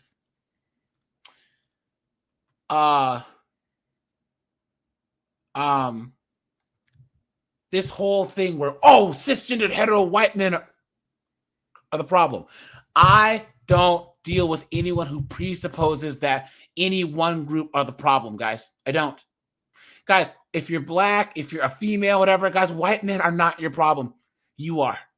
Yeah, guys, I've been black for almost 45 years, and I will never, ever say, Snowboard needs to shut up and blah, blah, blah, blah, blah, blah, blah. Why? Right? Guys, we actually have, we talk mess, but we actually have some kind of, we base it on critical thinking and reasoning, right? And then also, guys, I do not put up with anyone that's blatantly disrespectful, meaning that I've never seen Snowboard come after someone. I've never seen Anonymous come after anyone like Giancarlo F you. I've never heard that before, right? You can disagree with the person's point, and this isn't tone policing. There's a difference between aggressively disagreeing and then being disrespectful, That's just not the type of environment. And guys, also, we can agree to disagree. There's things that Snowboard and I disagree on. There's things that Anonymous and I did disagree on. But first of all, we agree on like most everything. But I believe that Snowboard, an Anonymous, Seagrip, Giancarlo, Evil Eddie, all you guys, your hearts are in the right place. So we can keep this community going and build and have fun doing it. So anyone else have anything on the topic? Yeah, I want to say this has been my first time involved in the YouTube space. I didn't even know you could do call-in type stuff. So I do kind of view it as a privilege to be able to go on someone's channel and screw around a little bit and stuff. But AJ will hear somebody out, points he doesn't agree with, he'll let you say anything. We just need to code it for YouTube. He's not trying to censor you personally, but it's not worth getting the channel messed up, if we get, too nuts with it. So I just want to say thanks. This is a really cool outlet. I learn a lot here, and it's a good way to if I didn't actually have this outlet, it makes you. I mean, I'm not like an incel or anything, but it's a way of blowing off steam. But we're not really ranting too much. We're mostly laughing. But even if you did need to rant, it's a productive space to do so. So I think it's a lot of fun actually, and I learn a lot too. It's good to learn a lot. I think you should do a vasectomy one. Yeah, I think that would be a something I'm really gonna do, yeah. powerful one. Yeah. Also, I know from my part, so you guys know I'm really heavy into personal development and motivational stuff. And one of my main mentors, Jim Rohn, used to pose this question: can you put more water in a glass that's filled? And the answer is yes. You just got to pour some out. Yeah. And so I appreciate this community because, I get to share a lot of things that I've lived through, gone through, experienced, and in me, hopefully teaching the young men on this channel to, the mistakes that I've made, the lessons I've learned. It also reminds me of the lessons I made, the mistakes I made, lessons I've learned. Because, look, I still screw up. I still forget stuff. And, and like I said, by having these conversations, it reminds me why I'm the way I am and why I live the way I live. Yeah. And when you guys have disagreements, we can suss it out. And I appreciate that. So thank you. Yeah. But I like the descriptive model the best. I think that was really smart, AJ. Because we're not trying to prescribe and telling you how to live. That's kind of up to you. But if you are armed with some more information, you can make an educated choice. But we do have some descriptors that are just based in fact. Single moms are a liability. That's a fact, guys. Is that even a prescription? Like that would be like saying prescriptively saying, "Oh, I have to make a prescription to tell you don't put your hand on a burning stove." Is that a prescription or is that common sense? You know what I'm saying? So I think that like all the things we talk about, the single moms, the nurses, all that other stuff is basically just common sense at this point. And guys, once again, I will end here because I haven't talked about this in a while. Chris Mike, what's up, dude? Good to see you. TradCons hate us. Why? Snowboard Anonymous Secret. Why do you think TradCons hate us? We know why feminists hate us. We know we're why not going to do the traditional simping that they do. Like we're disarming the information. Say like it's not worth doing that because the women are not traditional. Facts. Yeah. Like that would be nice. Like same with that Marte guy and Crowder. They live in a vacuum where they think that they're going to find all these women like that. And yeah, that might kind of be possible, but it's not for the masses of people. It's not, the people who are going to live that way. It's like, they're already a Mormon or a Scientologist or something, like they're in it. A lot of other people are not. And so I like it being descriptive because then you just can, like you said, red pill is about choice. It really is. Choice and self-preservation. Those are pretty powerful. But I didn't sometimes the thing about the nurses, I didn't really kind of know that. I kind of had an inkling, but once you guys kind of said that, I was like, you're 100% right. And a lot of pieces fell together. So people can't, even though it is kind of common sense, sometimes people need the common sense just pointed out a little bit. Then they actually really realize it. So I think it's really good for that. And for me, I've just lived too much life.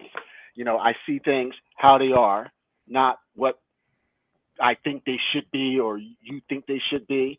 And, I learned a long time ago, you're not going to put crap on my ice cream and tell me it's sprinkles or pee on my leg and tell me it's raining. Yeah. And that's what I see a lot of traditional women, these TradCons try to do. No, I look at things. I live life. I have no choice but to look at objective realities. Yeah. Well, guys, I can tell you that the reason why TradCons hate us is because we have the lock on the men's improvement market. And less guilt Men- attachment too. Yes, Less because guilt. they Yeah. can't stand it. The Tucker Carlsons, the Michael Knowles, all these people who shame men and tell men to simp, right? They can't stand the fact that that guys ages 14 to like who, King Raymond, mute until you're ready to speak. guys ages 15 to 65 listen to us. And once we have them, guys, they're I have a lot of background noise. I don't know who you are. can't hear. Hey, I'm muting, dude.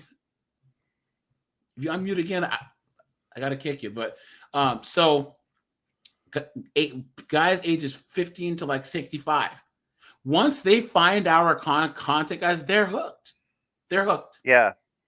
Yeah. And they can't stand it. They can't stand Michael Knowles, Tucker Carlson, RIP to Charlie Kirk, but he was the same way.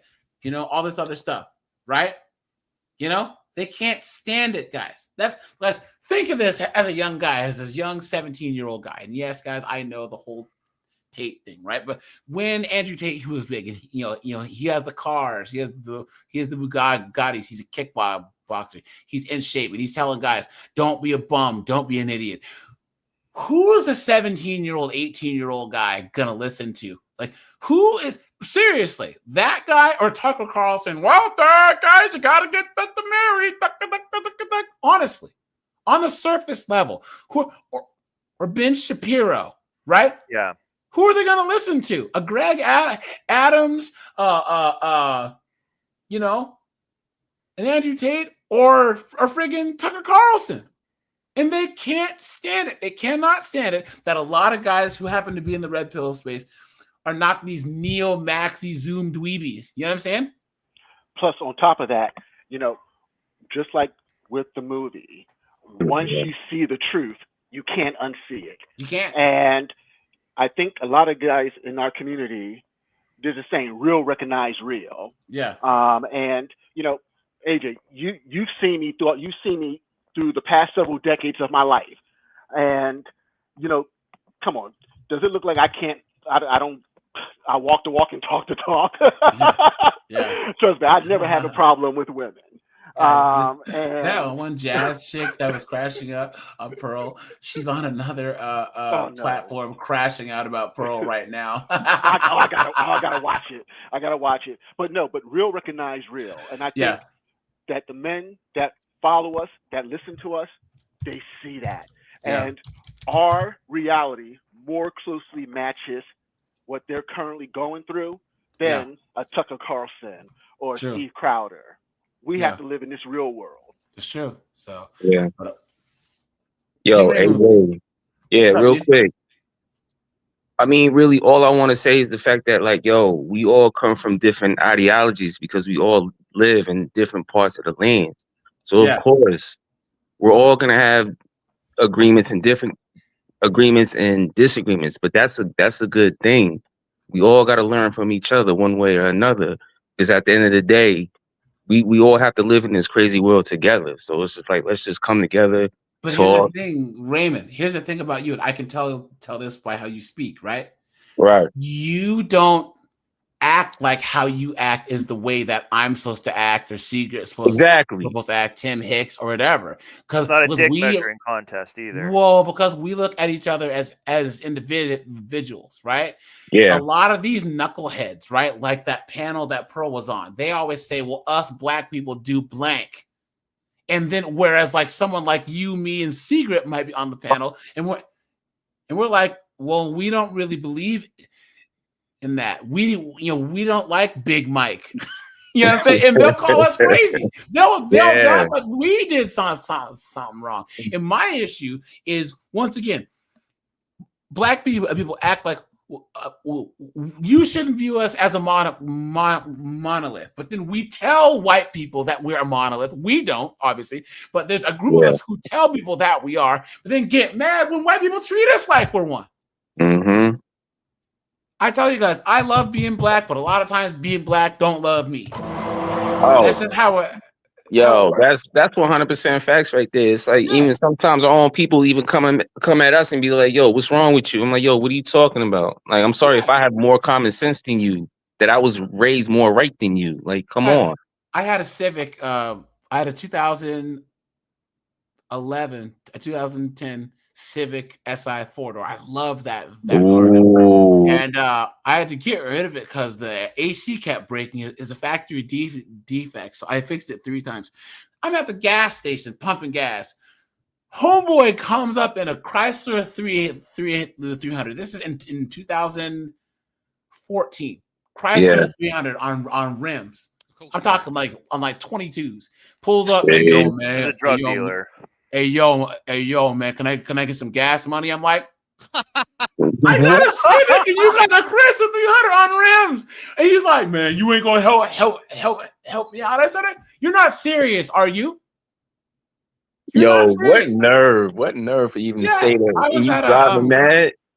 I used to work at a place, and there's this older black lady who she was a receptionist, and she used to have, you got to call me Ms., Mrs., Ms. I'm like, I don't even know you. I can't stand that is. So I had my 02 Bug-Eye. So I had just bought my WRX, and then I had my M3. So I was in the process of selling my M3, right? Right. So I would drive both cars to work, so I would drive one and she was like crying because her car got repoed. And then she looks at me and like, why you got 2 cars and I ain't got 1?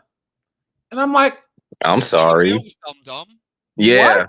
There you go. Pay your bills, dummy. Pay your bills. What are you talking about? So guys, once again, King Raymond, Seagrip, Dante, Ray, those are my people. All these knuckleheads and morons. And you know what? King Raymond Sinister here, and I gotta go here in a little bit. You watch some of these prominently black panels, and what happens every single time? God. They always want to make excuses for something that's so ridiculous. Like, it's like, come on, bro. Yeah, yelling, screaming, acting stupid. You know what I'm saying? Like, nah.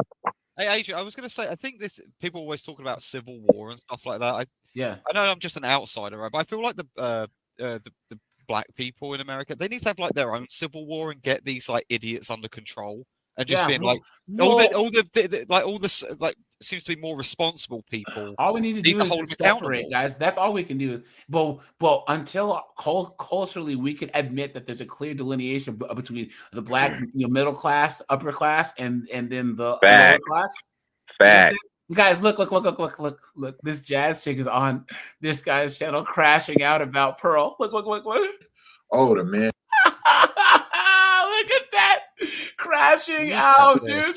Crashing out. But all right, you guys, I will be alive here at 9. I probably won't do the entire stream, but guys, we'll look at some B-dubs acting stupid. You know what I'm saying? I know a lot of you guys have been dropping a lot of stuff in the Discord, so I'll probably go over some of the stuff that you guys have been posting in the Discord for black exhaustion, right? Because guys, once again, the people who have the most black fatigue are King Raymond, Seagrip, myself. It's so unfair, AJ. Like it's like it just gives everyone such a bad name, right? Here, anonymous. White people get treated here. Hold on, white people here. Black people get treated in our community like how you Brits get treated in your country.